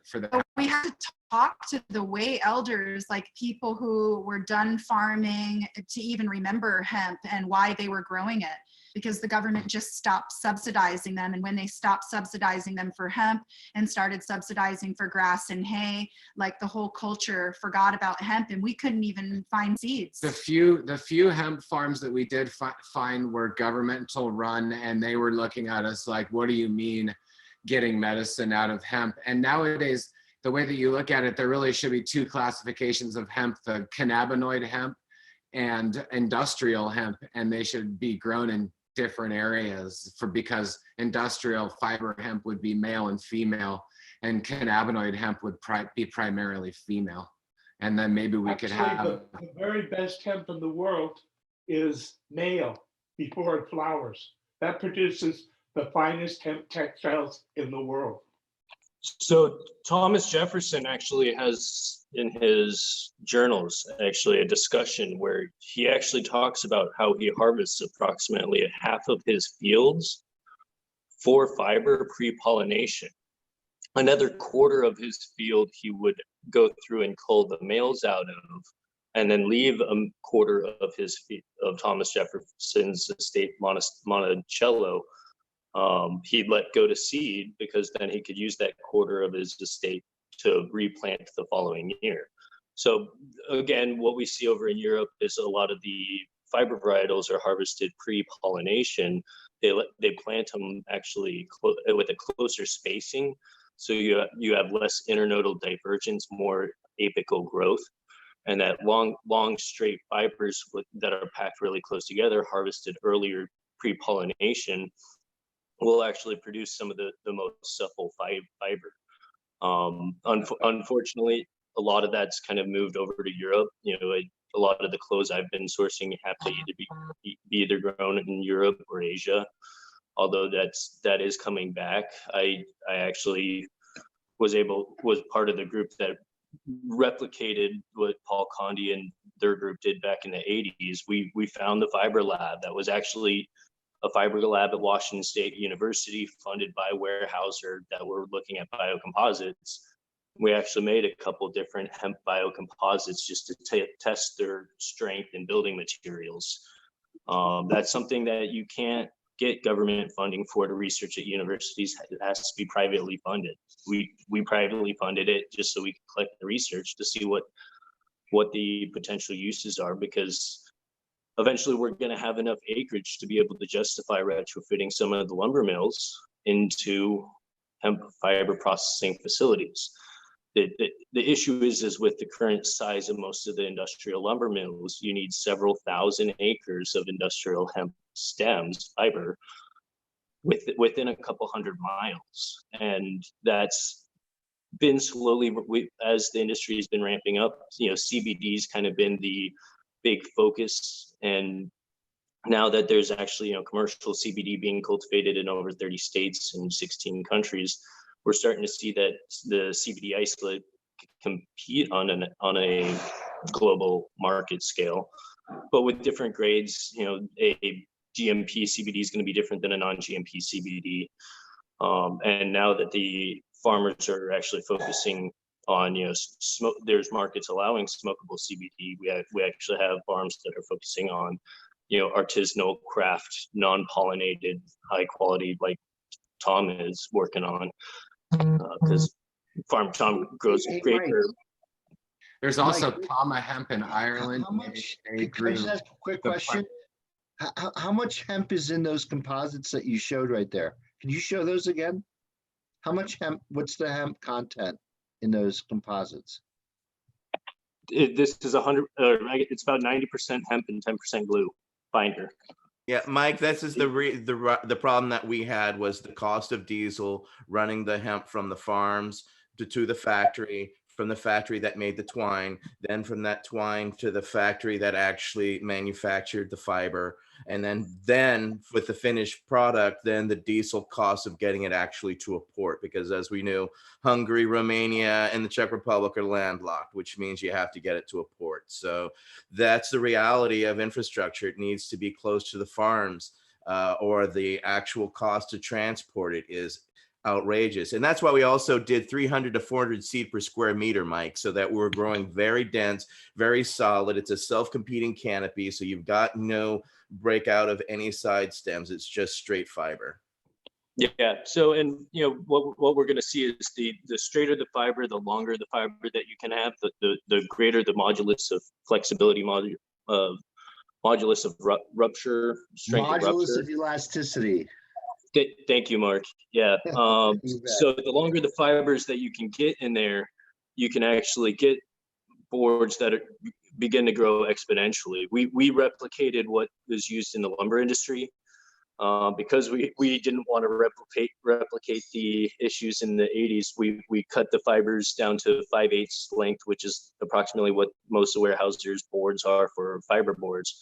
Tested it, the boards ended up coming back almost 5 times the strength, and I think it's just under 1/5 of the strength of a steel for a sheet metal steel. Now that's a great thing for building a high-end composite, but it's not something that you can produce, replicate at cost compared to some of the, you know, turning sawdust into a wood. What's So the it ends up adhesive they're using? Do you know, Mike? Excuse me? What's the adhesive they're using? What's the binder? The same one that's used in MDF board. Okay, so just was it the phenol formaldehyde resin or something like that? Cyanate. Yeah, isocyanate, I believe. Oh, it's So Those outcasts are poisonous. Yeah, that's the same thing Yeah. Bill had to use Condi back in the day. They wanted to use conventional, what they're using now conventionally in these mills as an alternative. So great job, Mike. Yeah, and now that said, you know, those glues used in traditional lumber mills are not the most ecologically thing. You know, one of the reasons why hemp has, or cannabis has, such strong fibers is because the high lignin content within the stems. So as the industry evolves, as research evolves, you're going to start people seeing, you know, the development where we actually extract those natural plant glues out of the stem, and then potentially either 3D print the hemp fibers or create some sort of injection molding for the longer fibers, and then re-injecting. Good luck at making a good glue out of that. Yeah. Yeah. That's not going to work. No, those other glues, yeah, those things are all like, yeah, isocyanates. Those things are nasty. But you know, hopefully, that's why I asked you the question: is how much hemp content is like. The idea is that, you know, the hemp content would be so much that you'd only have to use very, very little amount of the adhesive itself. Why not just use resin as an adhesive? We'll just slap a bunch of rosin in there and it's just not, it doesn't have a It's too expensive to use, Mark. No, we're gonna get you to grow fields and fields, Sam. Well, and what we were looking at was, okay, let's try and create something that's as close to the traditional fiber boards as possible. Now, the way that it's, you know, fiber boards aren't the most structural composites, unlike some of the other, you know, industrial I-beams. You could, with the longer fibers, you can start making those weight-bearing I-beams. But I think the real future in a lot of these MDF boards is either some sort of, you know, built-in solar panels, built-in electronics, so you can actually make smart boards. But it's gonna, like everybody's kind of mentioned, it's gonna require a ton of acreage, a ton of research that has to be done at a ton of universities. And unfortunately, the majority of those universities don't do cannabis unless if you're paying them to do the cannabis research. So a lot of that technology is going to come from, you know, private industry developing products.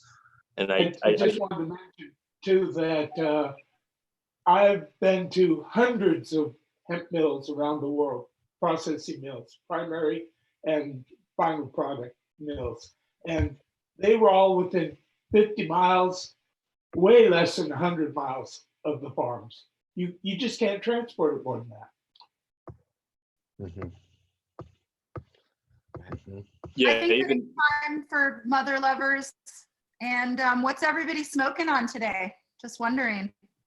I know that Hemp. Well, that's nice. High THC hemp, I'm sure, right?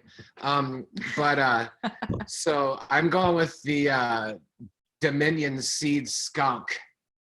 The straight up good old VA don't play Virginia family skunk.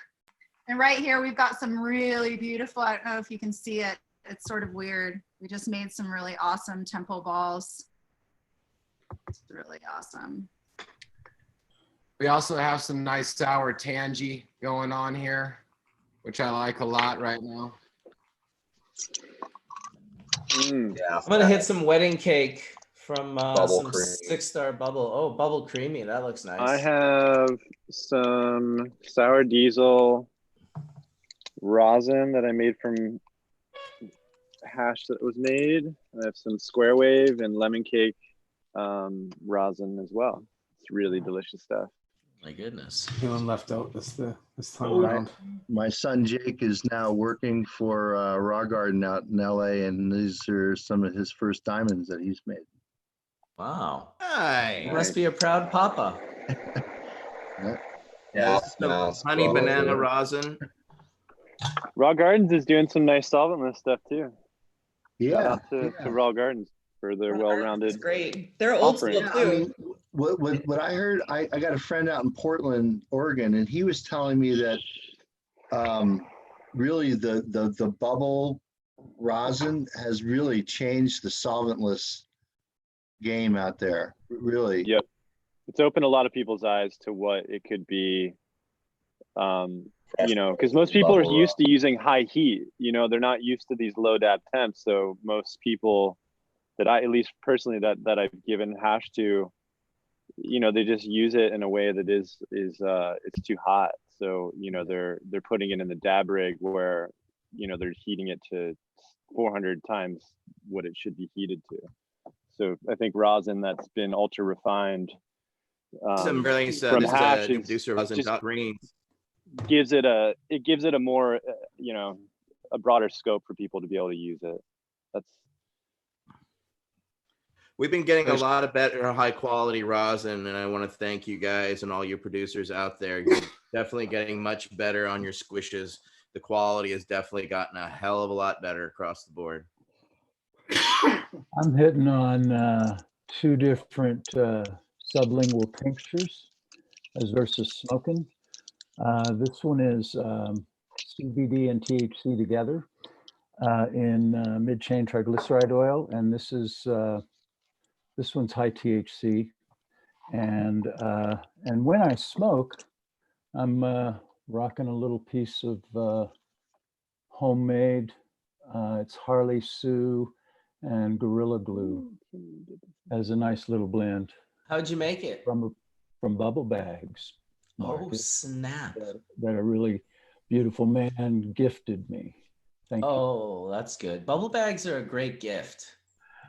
Hey, D, I think it's about time to yell. Long rip, mother lovers. We'll try some of this Badstrom. Give thanks to the Snodgrass Bob Badstrom, Eugene. Wade beat you to it, D. You were asleep at the wheel. Every time I try to talk, 3 more people start talking. That's all. Long rip. Bryan's got that real nice that whipped bubble. I've been seeing him post. Is that what you're holding up there, Best Friend Farms? Ooh, it looks like a thick jar too. Yeah, that stuff looks great. Cured batch right here. Yeah, that stuff looks so good. I love it. That's a 2-week batch. That's like 2 weeks after curing on the whip. And that's all air dry, huh? Yeah, this is all air dried. This is a new batch. Is that like butter? It's whipped fresh frozen bubble hash. So air dried for 2 weeks. This one was 10 days when I whipped it. That's about 3 days after the second whipping. So it's hardened off, kind of sugary on that one. Looks like butter. And kind of strain specific on that gas mask. It just turns cream, like the color on it, everything. Wow. Bet it melts like butter too. Yeah, this is the sieved portion of the fresh frozen right there. Wow. And then I have some bubble nuggets too. this is kind of what it's looking like. Oh, nice. Oop. Some different forms, so of the same strain. Yeah, absolutely. I got cat This and is the mouth just rosin. looking at that. That's the rosin off it, fresh frozen gas mask rosin with our new rosin press. Oh yeah. Man, I can't wait till we get like super high quality cameras as your second camera or even as your web camera and just be like, just let me put it on the macro setting shunk, and just have Brian, it you got like clear. You got me inspired. I got the I want something you strap on your head and it gives you a virtual reality high. You can smell and taste what the other guy's smoking and feel the effects. And feel the effect. I just Oh, took man, you guys out can feel Dominion this right Skunk, Uptown Funk, and C99 and Jabba Stash, all 90U. Dude, that's funny. You just reminded me of something, Collin, which I think we should probably watch because it's so ridiculous. No, it's not that. It's not that. It's it's when you said Dominion Skunk, Uptown Funk, and it was Josh and Kelly that were like, "Oh, look at this! It's our friend's son." You're gonna play the dancing guy in the back. Oh, I gotta play this. No, not the dancing guy. Just let No, me... not that one. No, it's the Terp guy. That's why we're laughing. The Terp guy. All right, here we go. The Terp guy. I love this one. Could you hear when he was talking? Hello? No. Oh, no, I couldn't hear it. Do it. I have to unplug my headphones. No problem. Here we go. I'm going to turn this on because it's stupid. Casino here. I'm turning it up so you can hear it. Most of Skittles, but I can taste some kind of guava, tangy, sour banana, tangy, guava dog, diesel, a whole lot of turf shit. So that turf shit, turf motivation, turf elevation, campaign, cut a cane, turf up, keeping that Krispy Kreme, purple in the cushion, the purple in the valley. It's like I was doing the turfs in the club, torch up, yeah, hype me down, these kids go crazy for candy out here, I don't speak English, I speak Turpanese. What's your name, bro? Young Turfs. It was a turkey day, psychoactive turkey. Everybody candy, guava jam, turf way, like the turf trucks. Oh, we got some right here. Lowies for Cody. Lowies for Cody. Terpenines and tanzanites and the cannabis beans bring back together. 5 pound runs, 60 mil. 5 pound runs, 60 mil. You know what it is? Is anything not a turf? No. Dude, that shit. So when the guy's 60 years old, will he be some real straight Baptist preacher? Guarantee you will not be. Yes, for sure. We really know. We've seen that child grow up from before he was born. When that child turns 60, he will be exactly like that. Oh my God, dude. When you sent me that, when you were like, this is so-and-so's son, I was just like, I think at that point, Jungle Boys, DNA, a whole crew of people had reposted it. And so and knowing his father and his family, you could also guarantee that we're not going to be having a later Baptist in life. No chance. Listen, my favorite part was 5 pound runs, 60 mils. Like that's such a total terpene, it was just. So that's you need to repost it on Facebook again so we can see it again. Yeah, I will. I'll share it. It's my buddy Dread posted it. I'll share it. Oh, this has been shared to your timeline. It's our boy Young Turp. I don't speak English. I speak Terpenese. I said, so that's what a clean shaven Wook looks like, huh? Oh, dude, I'm telling you, there's something new. That's forget it. This is what Wooks created him. He's like the next version of something amazing and awesome again. Whatever the new incantation is, I will smoke bowls with him one day. I'd be sharing, what you're saying. I'd be sharing what I have down in Puerto Rico, but we've ran out. It's Sunday, And so everything's closed on Sunday down here. So what we've been really liking is the Jesus OG from our friends at Kansas City Clinic down there. It's pretty fire, definitely for Puerto Rico. So you can just go down to a shop and buy some bud. Yes, sir. Okay, that's great.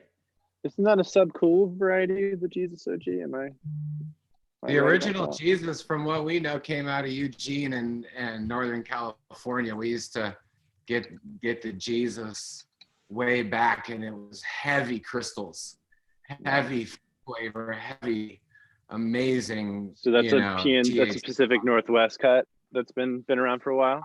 I've never seen it anywhere else, but I mean, at the time, we're talking late 90s, early mid 90s, late 90s kind of vibes. Yeah, right on. You know, young Turk family might know about that too. Terpenese. Yeah, I have a question. We have this weird law in California. I don't know if people know about. Okay, for adult users, people can buy 1 ounce of cannabis, 8 grams of concentrates. For medical users, you could buy 8 ounces of cannabis or the equivalent amount of extract that comes out of 8 ounces of cannabis. What does that mean? How many grams of extracts can people get? It's so speculative. Anybody know? I mean, is there a range? Etienne, how do you guys do it? Divide it by 5 at least. Well, 15%. You can spit like a Anywhere from a 3 to a 7. 30% yield, depending on the starting material and quality. Well, 3 to according 10? to Canada and the Whistler Mountain Company here, they say that 4 grams of extract is equal to 1 gram of resin. So 4 grams of cannabis bud is 1 gram of resin. That's what they say here in Canada.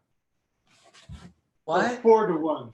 So 4 to 1. They're saying that I bought 1 gram, and then on the back here it says that It's 4 grams. It contains the equivalent of 4 grams of dry cannabis. So they say 1 gram of concentrate is actually 4 grams of dry cannabis. So they're just expecting 25% yield from all of their flower. There you go. That's such a government thing. So, well, so that's just what they did here. So I've been kind of holding. I was like, where did they get that information from? But that's what they've posted here for Canada. So maybe that can help you guys out down there. That's great. Very friendly standard. Yeah, I like it. Yeah, it's a friendly standard. Is that what kind of an extract is that? It's $180 gram of rosin. Want us to get you So one? it's rosin. Okay, I understand.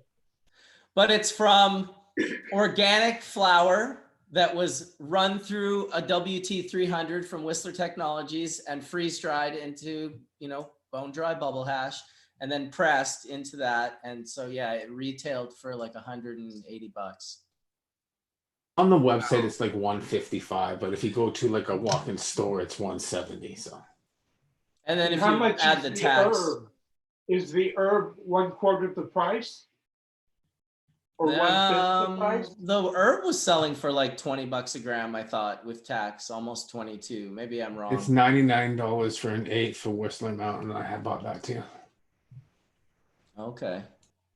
I think it's interesting that we have these sort of rules and different kinds of regulations out there that just keep pushing our industry to grow the heaviest, producer and of extract, as well as, when they give us numbers with medical, we're all trying to produce, the 5 plants or the 18 plants that have 20 pounds.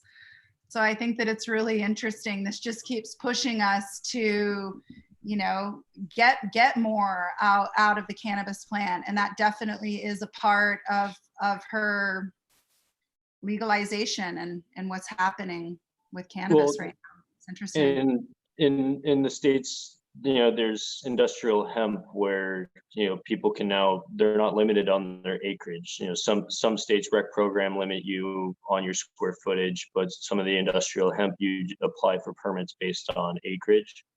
Here in Canada, the micro producer has a limit cap on square footage, but the macro producers don't. So what we're actually seeing is licensed LPs here in Canada are starting to shift from being indoor cultivators to either cultivating in greenhouses or outdoor. Now, I'm of the opinion greenhouses is going to produce a better quality than a outdoor material. But if you're taking it to extract, or in the case of CBD, taking it to an extract and then refining that extract to an isolate, there's a lot to be said about, growing regenerative outdoor industrial hemp, and then, extract grade outdoor, extract grade in greenhouse, and then having indoor cultivation for, either breeding, development, phenohunting, primarily for propagation in nurseries. But you're going to start to see that the big corporate players that hedge all their money on indoor cultivation aren't going to be as efficient as greenhouses or outdoors. So you're going to, and then it's the same thing. If we can grow sustainably at a lower cost to produce than growing with a ton of infrastructure, we're going to start to see that a commodification of making resin more available for extractors, and we'll be able to make better quality extracts that have a lower yield, a higher number of starting grams for each gram of output, but a higher quality as the input. So I think the big rush in the beginning of legalization is just trying to get product available into the market. And once product has to compete for quality and for shelf space, it's going to end up being a numbers game. Both, what's the lowest price, what's the best price for the best quality, etc. And eventually, you'll, just like with liquor, beer, tobacco, you'll have that spectrum of everything from gas station cigarette grade all the way up to top shelf, hundreds of dollars a bottle grade. But that only really starts with legalization. So we're not limited on our plant counts, right? So.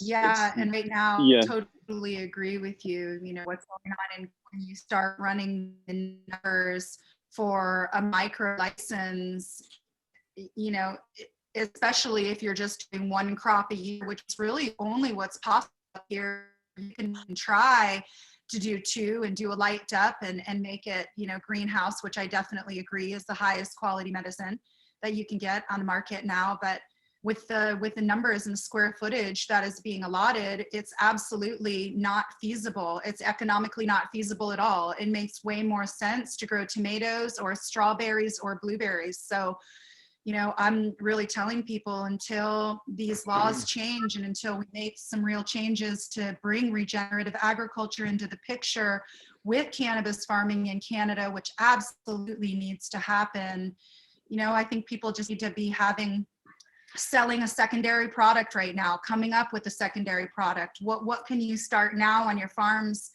until the laws change? Because as they stand right now, you really can't make money in a single run, one harvest season in a micro license. Without a viable product on the other end. If you're growing for your own product, that's a lot different. And that's what makes a lot of sense.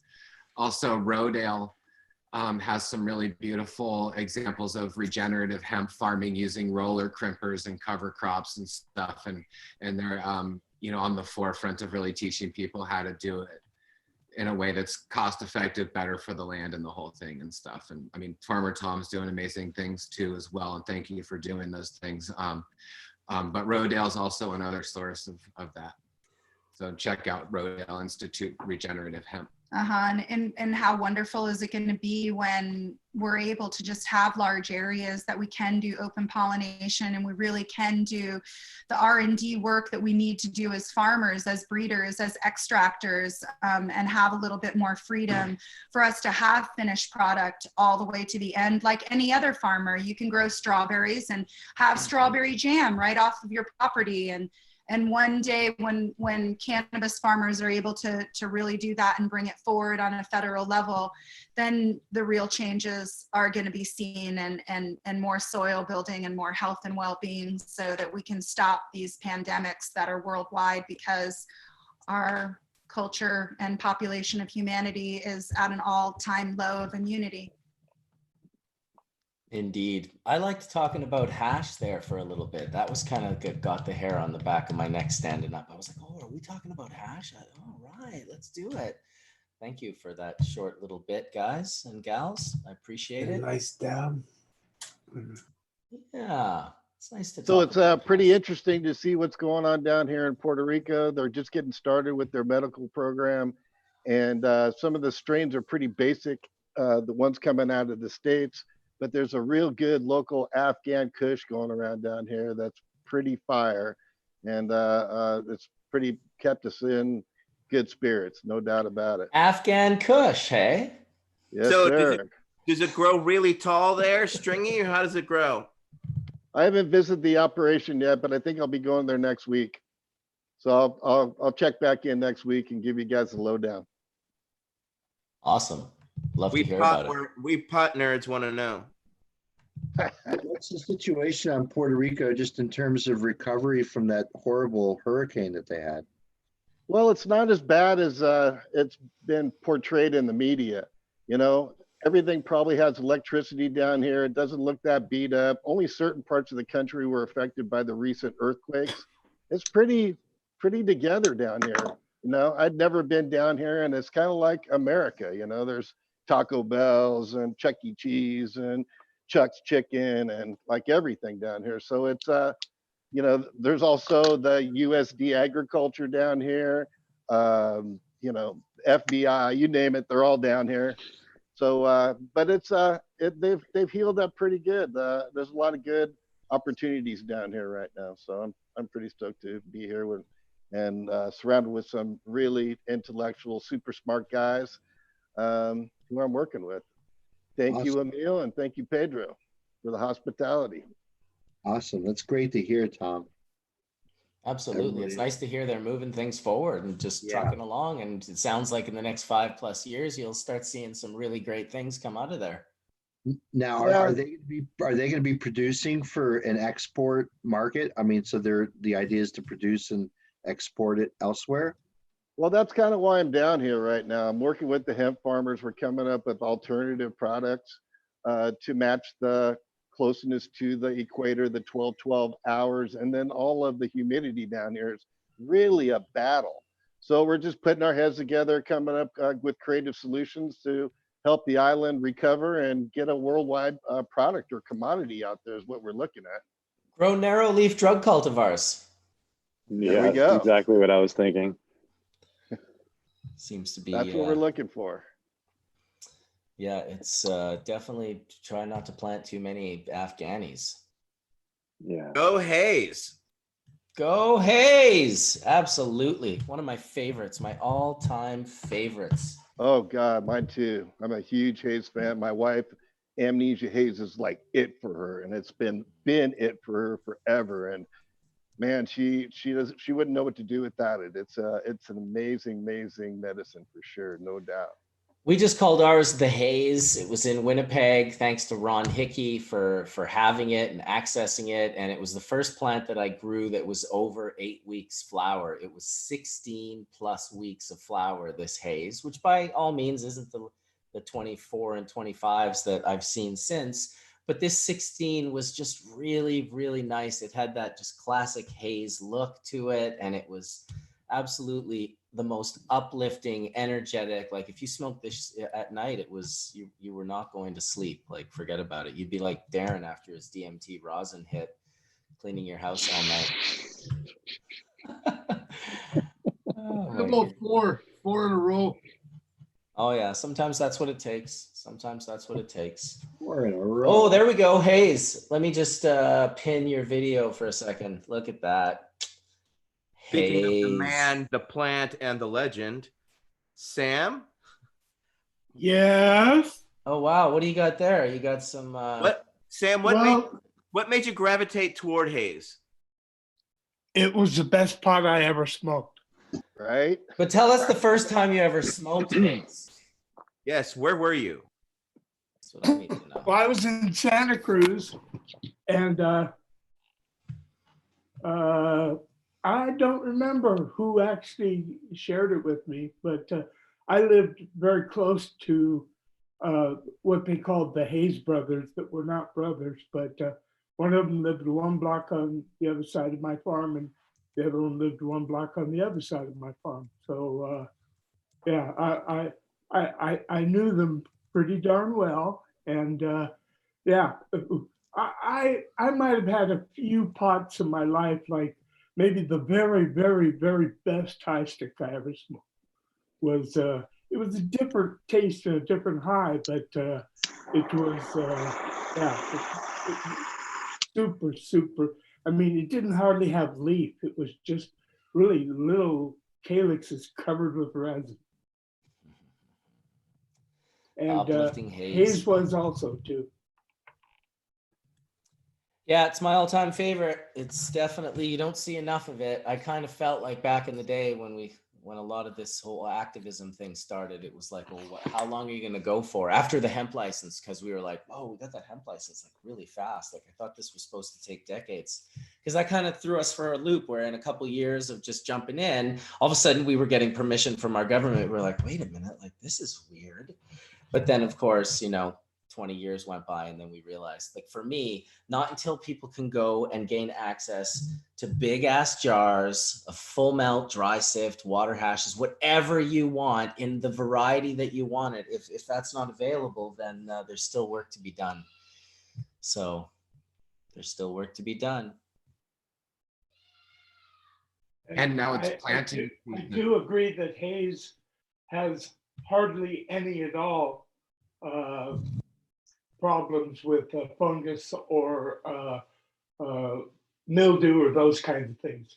That's really problems that are coming much more from places like Afghanistan, where they don't have the resistance to that equatorial varieties have to have, otherwise they wouldn't exist in the jungle. It's true. There's no doubt about it. I've definitely been in a room where it's like, whoa, why does every one of your plants have webbing on it except that one over there? The guy's been like, oh, I don't know. It's just, like as a photographer that's gone into a lot of grows, I've seen some horrific, horrific things. I've managed to keep those things from ever, getting thrown under the bus. I was never trying to expose anyone as a bad grower, but as many things as I saw that were amazing and impressive and great, I saw much more that was like just bug infested, the webbing, the mildews like you wouldn't believe, PM like growing on top of itself, stacking itself like multiple layers high. Just frightening stuff over the years that one day I'll probably do. Go ahead, Sam. It's not that hard to grow with integrated pest management and prevention rather than trying to deal with it after you have the problem. I've been doing it for more than 40 years, and I guarantee you it can be done even in large greenhouses like an acre under glass. You can control pests. And if you have one or two plants that pests are coming in through the windows or something, you chop it down and destroy it. Yeah, but people are just they're not like greenhouse grower farmer people. They're just like growing their grows and they're unaware of so many things. This is also like in the early 90s into the early 2000s. Even today, I'm sure it's happening. I'm sure there are people that are suffering from all of these things that just inevitably happen when you're not a farmer. I can't tell you how many times I went to someone's house, went into their grow, found an unbelievable amount of spider mites, and then went into their house and found the source of the spider mites on a house plant that they had without even really understanding like, oh, like shit, I brought these spider mites into my own grow from my house. I had a bonsai teacher who told me you won't get it, kid, until you kill your first 100 trees. Oh. And that's what put it into perspective for me. Jesus. Yeah, it's lots to learn when you start growing this little plant. And Cut down my whole garden. I guess it's also the intention. Cannabis is very much affected by your intention.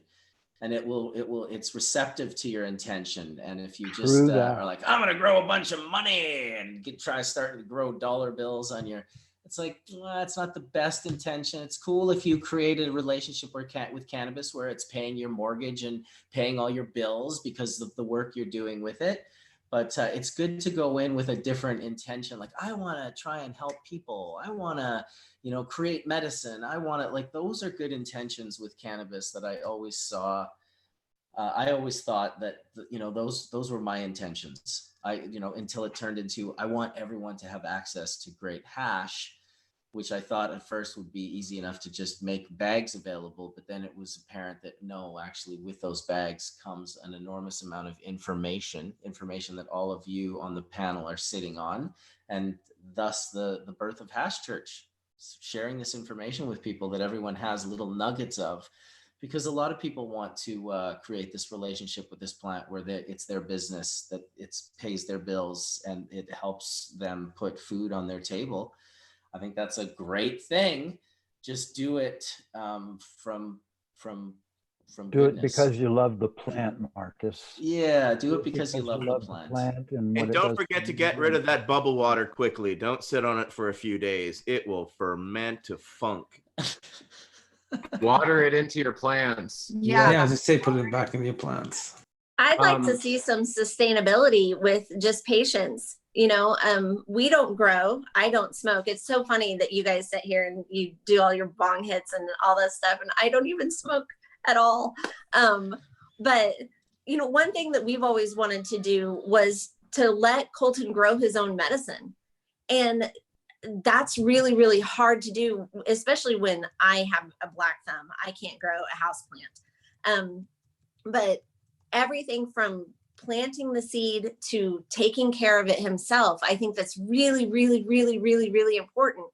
But yet I don't have the knowledge to do that kind of stuff because we don't understand about what's going on with spider mites or mold or mildew and, you know, things like that. I think that one great thing that you all should do other than Hash Church is like maybe have a Hash Church that goes through step by step on what to look for and how to do it. And, you know, just for the layman person, because I have killed 7 cannabis plants, and I don't trust myself to grow Colson's medicine, but I think that a lot of people should. And I think that he should be able to grow his own medicine. So hopefully one of these days you guys can help me go through this and know what to look for, because just like, you know, a mom like me, I've never done cannabis. I've never been involved in it until Colton got sick. And then, you know, I dove into as much as I possibly could. And I still don't know near the stuff that you guys do. That's why I watch you guys, because I need to know that I need the knowledge. But it's really hard for a regular person to grow cannabis. It's not. Do you have a backyard? Yeah, but and we also have to deal with. Believe me. Well, we have to deal with the state regulations too, so that's really difficult too, because we have to, especially in the state of Illinois, where everything has to be under lockdown. We can have a police officer walk into our house and actually get to check our plant count and making sure that it's in a locked space and blah blah blah. So we can't freely grow like we'd like to. So it's, you know, it's really difficult. And I hope that potatoes or something easy, and then when he feels really competent at growing master tomatoes, it'll be easy for him to grow cannabis. Cannabis is easier to grow than the best tomatoes in the world. Not to mention. Oh, go ahead, Wendy. The only thing that I get scared of, as just like I said, just a layman, is that I don't know I know what spider mites look like. I don't know what to look for. I'm terrified to make him a medicine that has stuff in it that I don't see and I can't smell or I don't understand. And that's what's most difficult for me personally. Yeah, so growing a tomato, I can grow a tomato all day long. You know, there's books that tell you everything about pest control using natural good guys. And I think Sam knows because he wrote the book on pest control for hemp.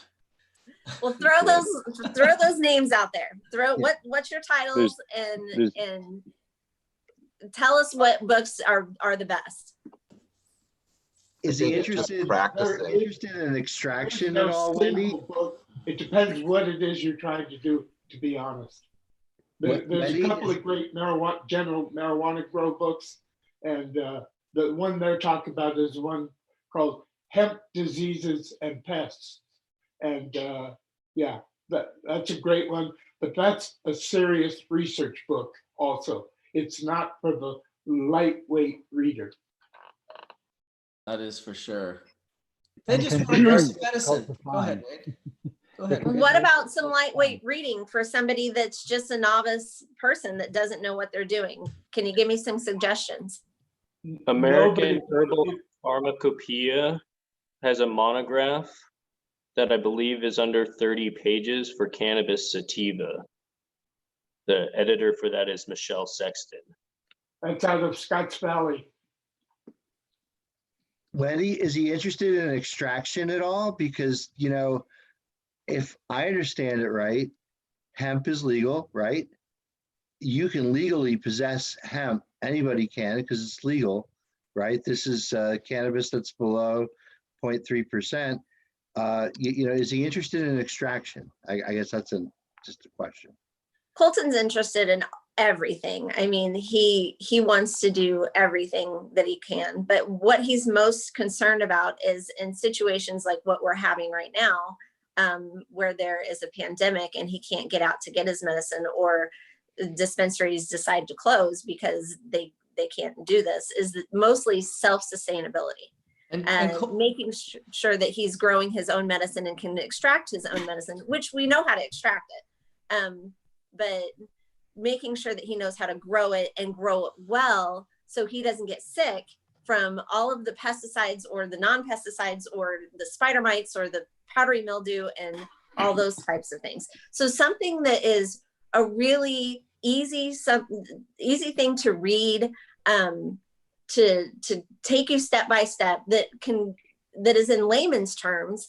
So we're not trying to figure out all of these high-tech words and things like that we don't understand, like all you science people do. Something like that would be very beneficial for a person like me, which there's a ton of us out here, you know, that just need the simple things. Yeah. Here we go. Cannabis If that makes Encyclopedia. sense. Cannabis Encyclopedia.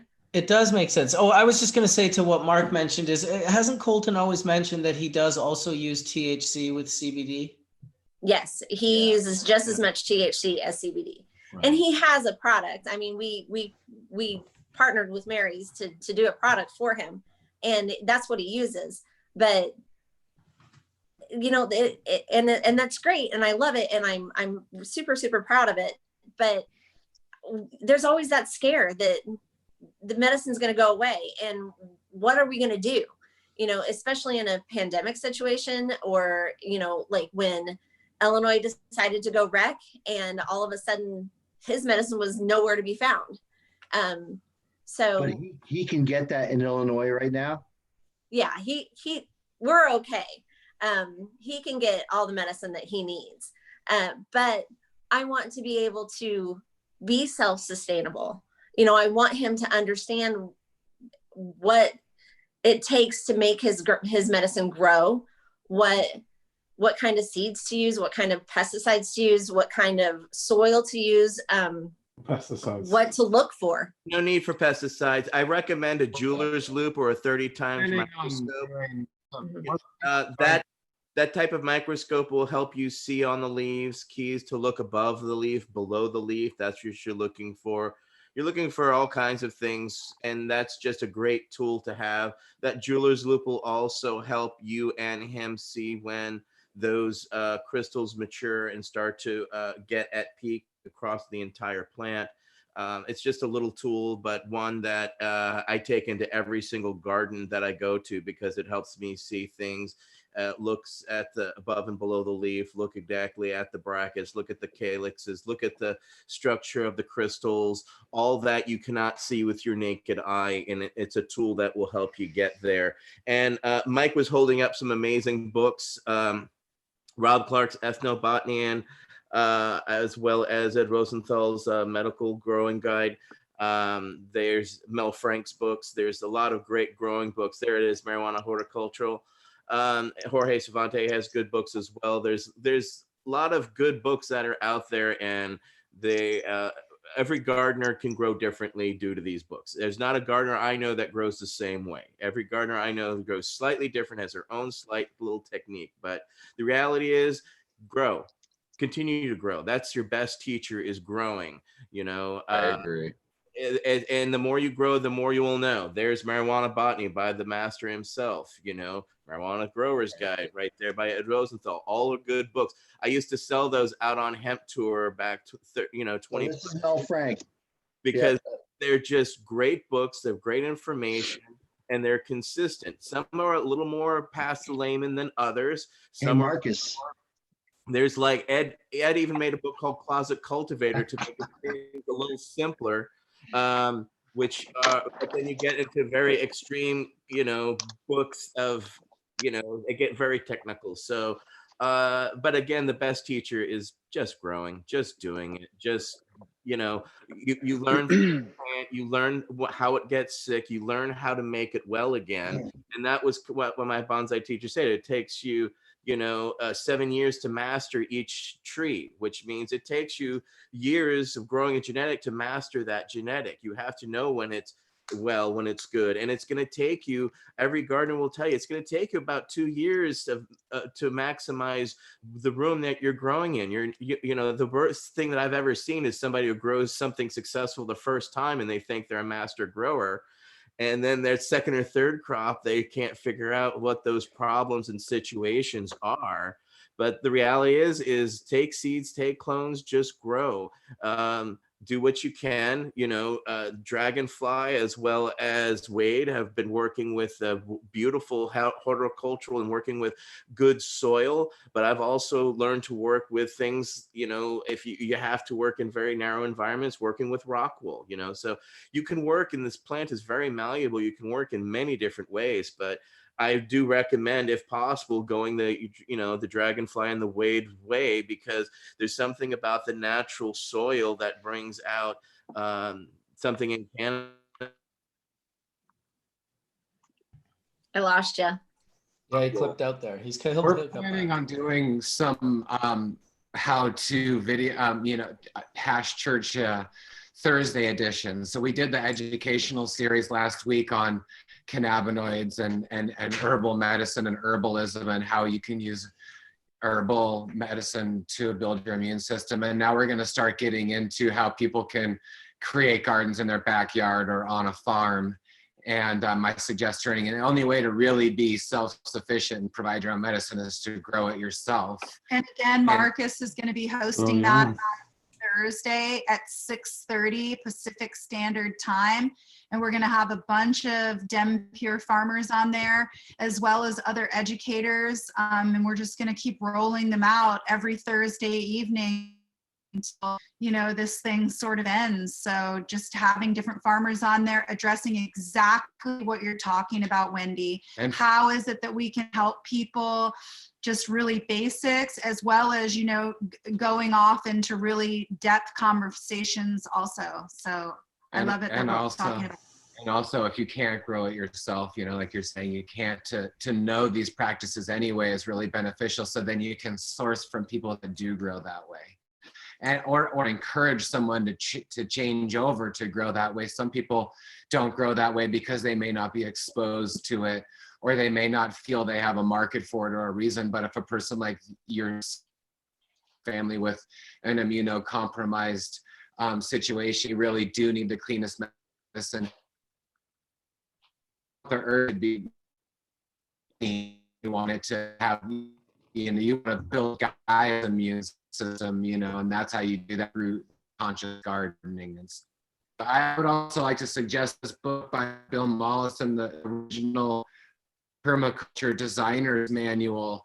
It's really, really beautiful. And it shows to a diverse polyculture. There's also lots of other beautiful books out there. The Rodale one on building compost. Knowing compost and knowing soil is your best bets. And because, a lot of us don't have the ability to grow outdoors still in the States and all over the world, we do have licenses to be able to grow indoors and under lockdown, like what Wendy was saying, but we can use our small little plots of land, whether it be a backyard or even some potted plants, to support that cannabis growth that's indoors. You can grow different types of biomass and lovely plants that help your family with medicine, like in teas in your kitchen, as well as medicine and teas for your cannabis plants. So it's really encouraging people to go outdoors and tie the two together. Bring it to the spiritual realms like biodynamics does and with crystals. So I'd like to just say really quickly, is coming up on Tuesday is the Cancer moon, and plants are water, we are water, microorganisms are made from water, and we know that the moon affects the ocean tides and it can pull water.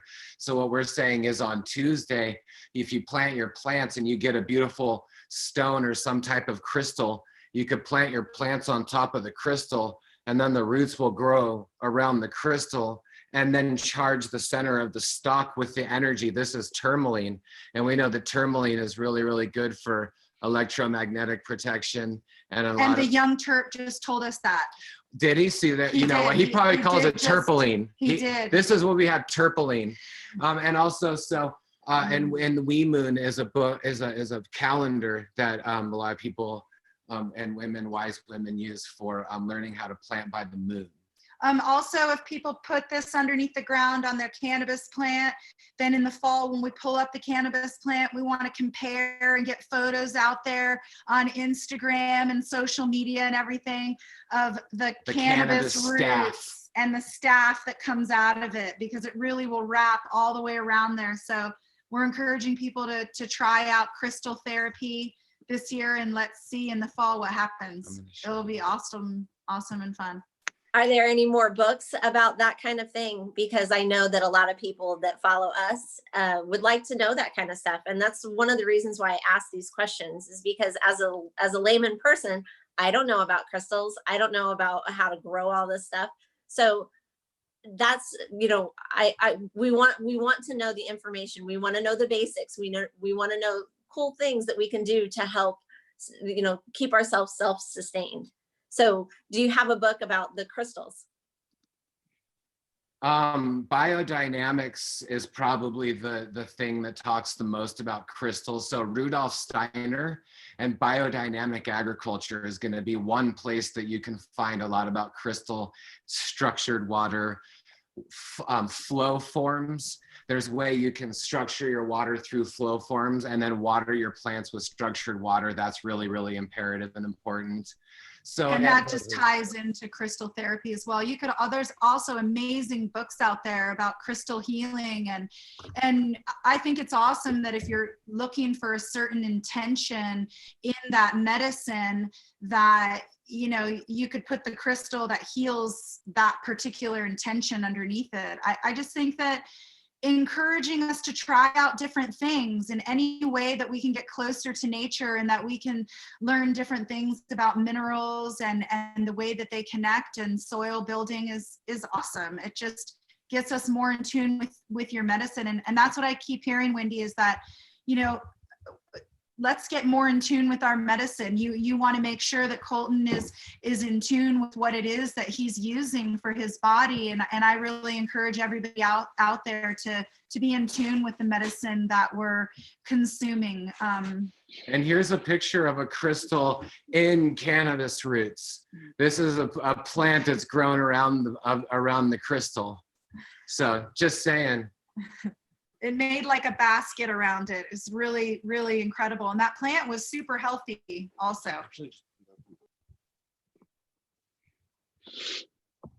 Loving smokes. That's incredible stuff. And I think that that's what people, like us who don't grow his medicine, we just get it from the dispensary, that are interested in growing. We need to know that kind of thing.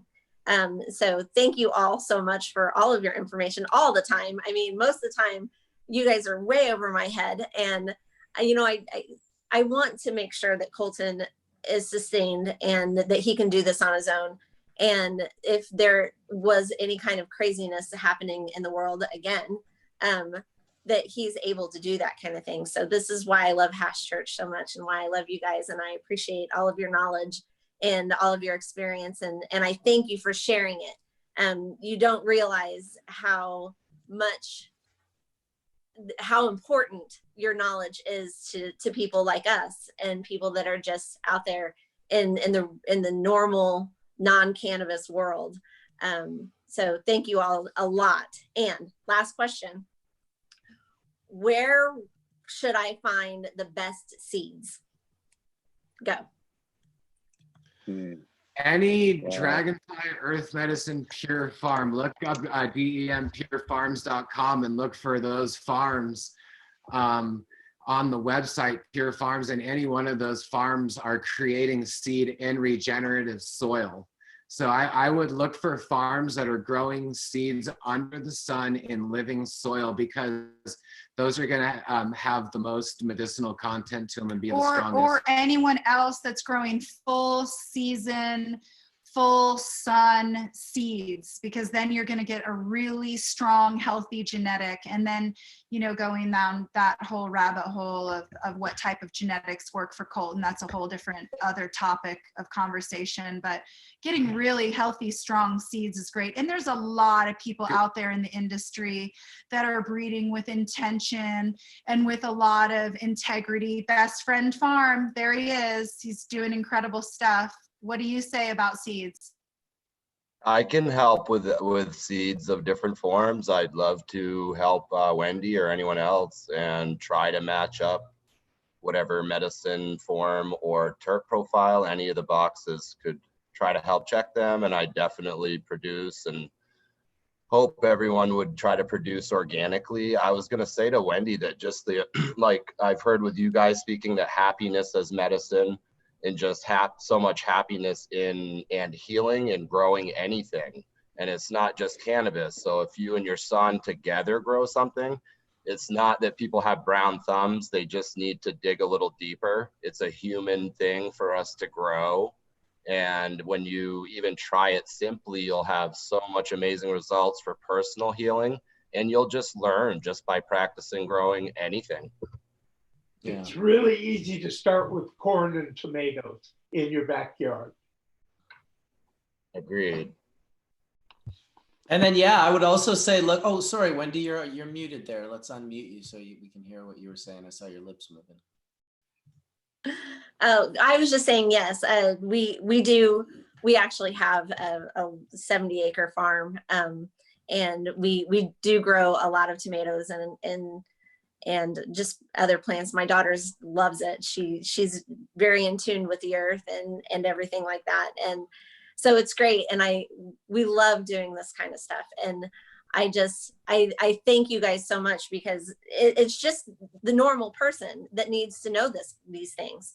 And I'm fortunate because I am involved in the cannabis industry, that I do have the access to people like you. And my neighbor, she just doesn't. So that's why I like to come on here and ask these simple questions, because I think a lot of people need to know what the basics are.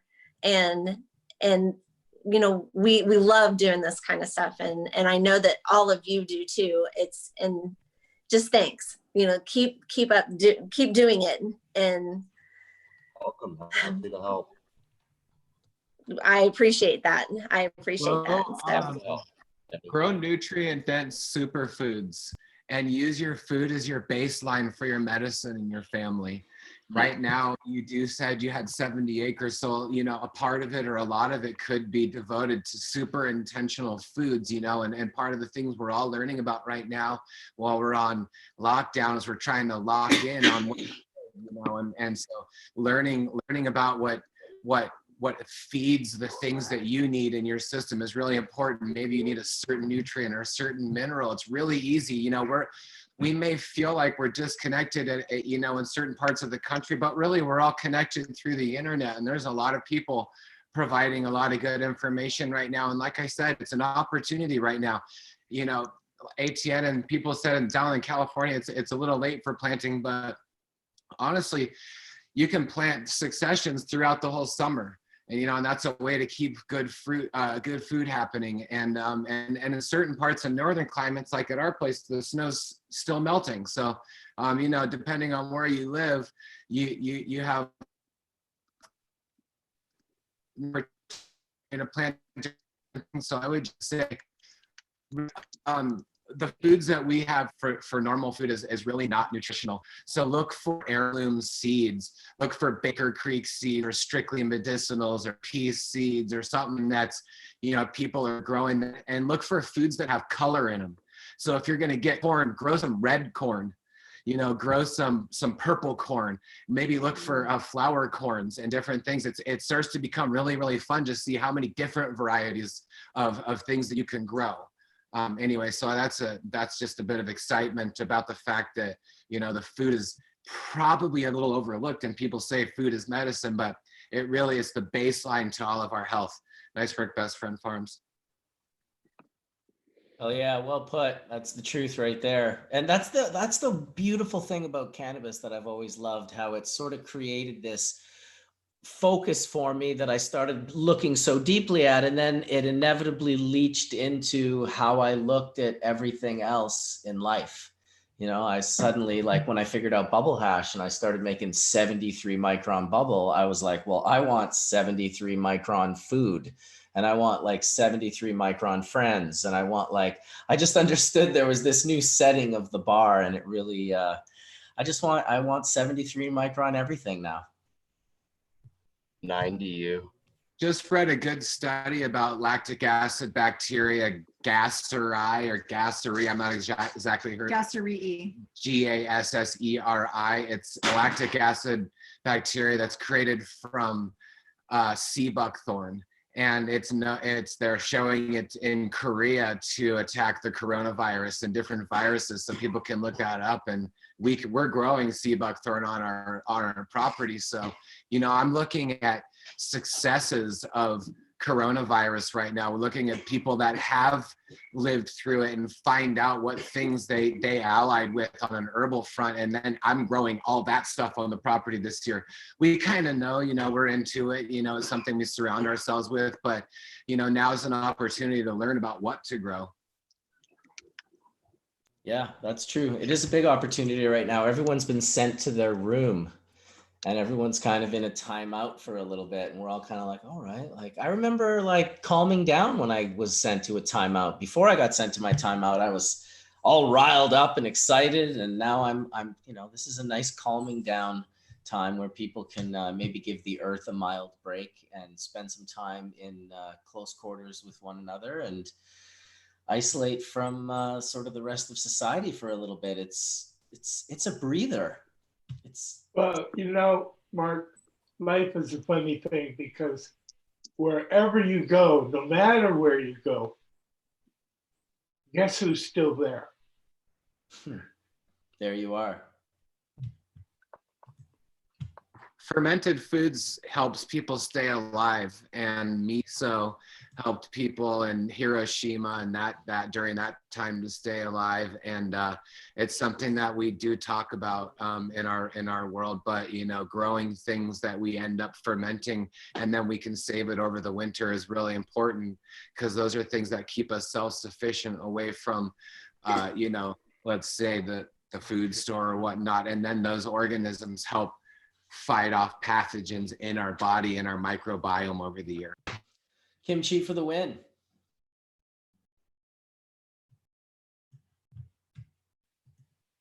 Long rip. Well, geez, it's afternoon. I was only going to run this till 12 today. Maybe I'll call it a day here. That was a solid 3 hours of Hash Church.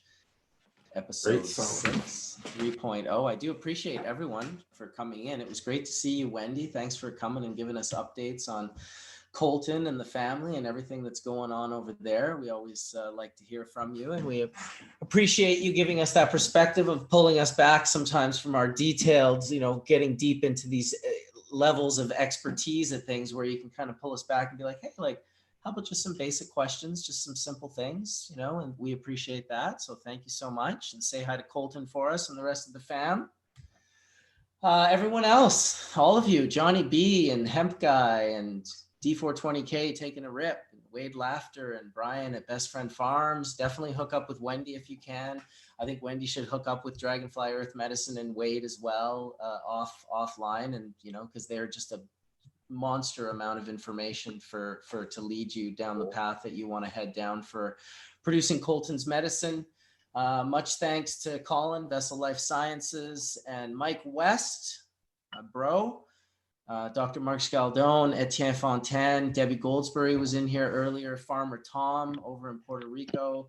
Jack, we didn't get to hear from you this week, but we will get to hear from you next week. We'll do another 3-hour batch. And anyone I forgot or that's left that I spaced on, sorry for not saying thank you, but thank you. And thank you for everyone watching. We still got almost 400 people in the room watching, so it seems like people enjoyed the show today. There was a ton of conversation going on in the chat room. We tried to stay up on it. Let's do it again next week. We'll see you guys later. Thanks for coming and watching, and may the full melt bless your bowl sooner than later. Sooner than Bye, later. everybody. Peace Take out, care, everybody. Thank you. Peace, man. Thanks for having me. Take care. Peace. Be well. Peace. Thanks, Marcus. Yes.